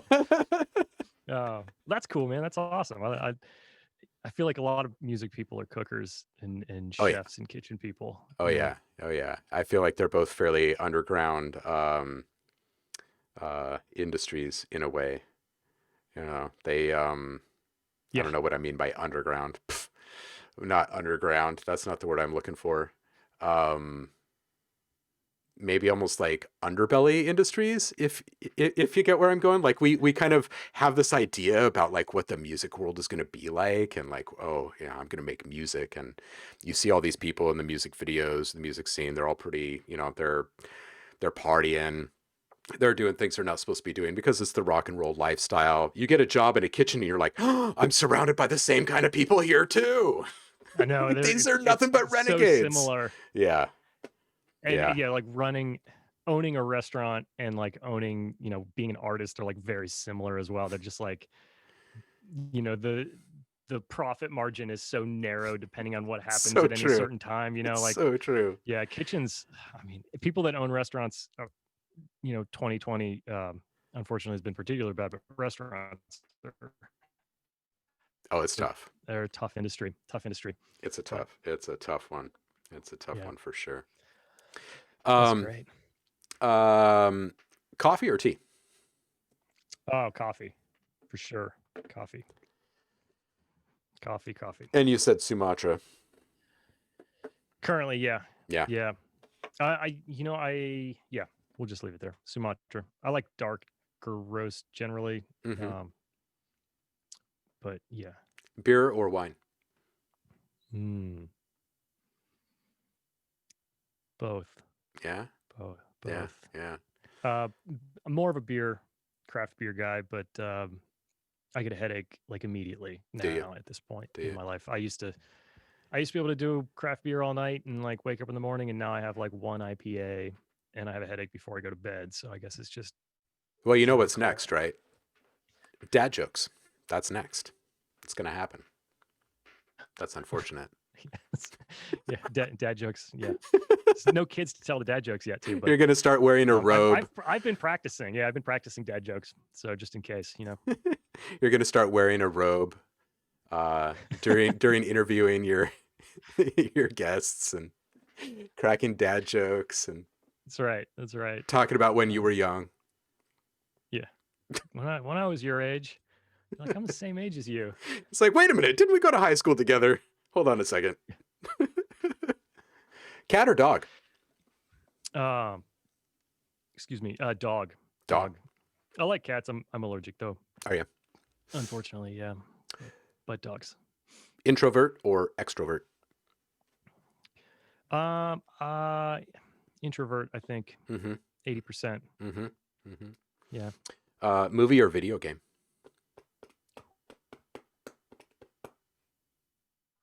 Video game. Game in a long time, but I'm just not a big movie guy. I love me some video games though. Fiction or nonfiction? Books. Right now, nonfiction. Probably nonfiction in general. More like historic stuff or like, I don't know. I like to learn something. I guess. Of some sort. Yeah, So. I'm similar. Yeah. I tend to really like nonfiction or just straight up fantasy. Like I either want to escape or I want to sharpen my brain somehow. Dude, when I was a kid, I like plowed through like I don't know if they were like Dungeons and Dragons books, but it was like one of those games. Like just dragons everywhere, Star Wars books left and right. Yeah. And now it's all something informative of some sort. So yeah. It's 1:30. How you doing? I see your coffee is almost done. I'm good for a couple minutes. I'm also have things to do. Whatever your vibe is my vibe. So I'm having a good time. Paul asks, if you got to go, then I got to go. Paul asks, red or white? I don't know if this Red. is like a wine follow-up question or if this is like a holiday season question or. I totally translated that as a wine question, but that's just like where my head's at. Red for sure. Oh, somebody's at my door. That's different. People still ring doorbells. What are they doing walking around and knocking on doors? Right? It's got to be a delivery. I think it's a delivery. My wife told me one of my Christmas presents is coming and I'm not allowed to get it. Oh, snap, dude. And then we argued over it. I was like, I can't leave it outside. Somebody could take it. And she was like, well, I don't want you to see what it is. And I was like, well, I don't want somebody to take it. So we're at a stalemate. So I'll have to. So you take it. I'm going to go take it. Yeah, you take it. Right. I mean, you take it. You got to take it in. Like, I don't know who's going to walk past my house. Like, what if it's nice? I don't know. Who knows? But. Oh, man. Ben. Anyway. You feel like I made a better impact in music than cooking. Well,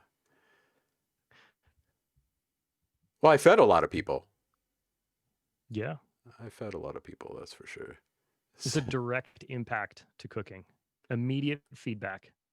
Oh, yes. Which you now get with the internet. Now you can drop your track on SoundCloud or Spotify and you're going to have immediate feedback as long as people are hearing it. So. Right, yeah. Someone asked me the other day, how do you handle the like criticisms or whatever of like doing stuff live without a net? And I was like, isn't that why you do it? Like, don't you do it for the experience of doing it without a net? Isn't that kind of the whole point? Oh, man. Modular only good for that session. It's good. Oh. Well, I think I'm going to bring this one to a close here in a minute. I would like for you to toss links back in the chat, though, and spam whatever you want people to go check out, whether, whether this be your stuff or various guests from the show that you want to help prop up more. Well, there's that is a link to me. If you're interested in me. Perfect. And Progressions Podcast is the name of the podcast. this is a link to the podcast if you don't like me, but you like the podcast. So either way, there's something for you in the chat. This success in the music industry, if you're going to Google it or if you're going to look it up on like Apple Music, you're going to need to type progressions and success, and then it'll pop up. But there's a lot of progressions, like DJ Mix podcasts that pop up. Right. Anyway, right. so just get 2 words in there. Type in progression success, and you'll find it. There's also an easy subscription link in that link tree that if you want to just subscribe to wherever. But I appreciate anybody that's listening. I know some of you who I recognize in the chat have sent me messages and have listened, and I appreciate that. I can't even say how much I appreciate that. So it's pretty awesome. And Chris, thank you so much for having me on, dude. This is a lot of fun. I enjoyed this too. Yeah, dude, I think we should probably do it again at some point. Yeah, maybe we'll chat on another format somewhere. Yeah, absolutely. Absolutely. And you're welcome back anytime. So if you have something pop up that you want to get the word out on, you know how to get in touch with me. Yes, and I need to get into some of these more of your sound packs. And what the thing that you were playing when I walked in was that was Zaris's stuff that he was making? Yeah, the sound pack that we were looking at earlier was the latest release from Zaris. Well, I shouldn't say the latest, because he's actually released a couple more things on Ghost Hack just in the last week or so. But yeah, that was his. It was a Chillwave Elements, which was kind of like a chillwave / lo-fi kind of thing. Yeah, I was loving those. If you're still in the chat, I don't know if he's still in there, but that stuff sounded great. I don't know if he is still here. I'm gonna go find him on the internet and become his friend too. And if anybody in the chat wants to chat, find me on Instagram, DM me or whatever. I'm happy to meet anybody and talk music. So word. And for those of you, thank you, Paul. Oh, go ahead. Sorry, I didn't mean to talk right over I your was just thanks. saying thanks for listening, Paul. For those of you who are just looking for something to listen to during your commute or during your long walks in nature, I highly recommend just downloading these all and checking them out. It's good stuff. It's really good stuff. Travis, thank you so much. Yeah, thank you, Chris. This was a lot of fun. I'll see you on one of these chats soon enough. Word. Thanks for hanging out, everybody. Go get that present off the doorstep. It's already stolen. Damn it. All right. So, I'll see you, Chris. Thanks so much. Man. All right, dude. You take care. See ya. Bye. Well, that was delightful. I'm glad that we were able to get both Rick and Travis on in a single show. That was fun. And Miguel, dude, I'm glad you stuck around too.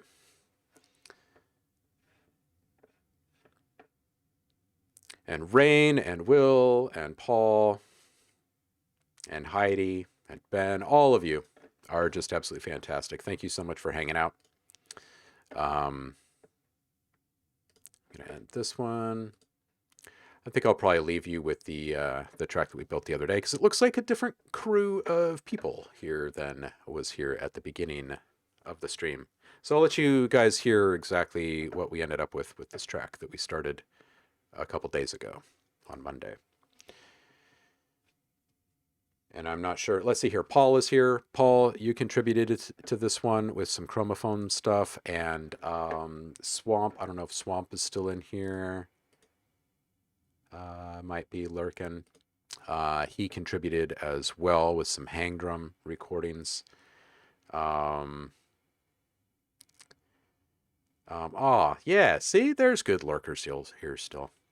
So I'm going to play this and let this run out as I go find myself some lunch, I think. Thank you again, people. When we come back on Friday, we'll be doing some fun stuff together. Don't forget to hit sub if your sub has lapsed, so you can get some awesome holiday treats from me before the end of the year. Otherwise, I'll see you guys in a couple. Thanks again for always hanging out and supporting. I appreciate you all. And I will see you on the flip.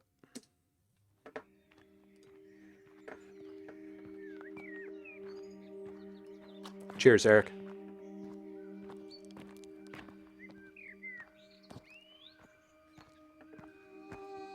Bye. See ya.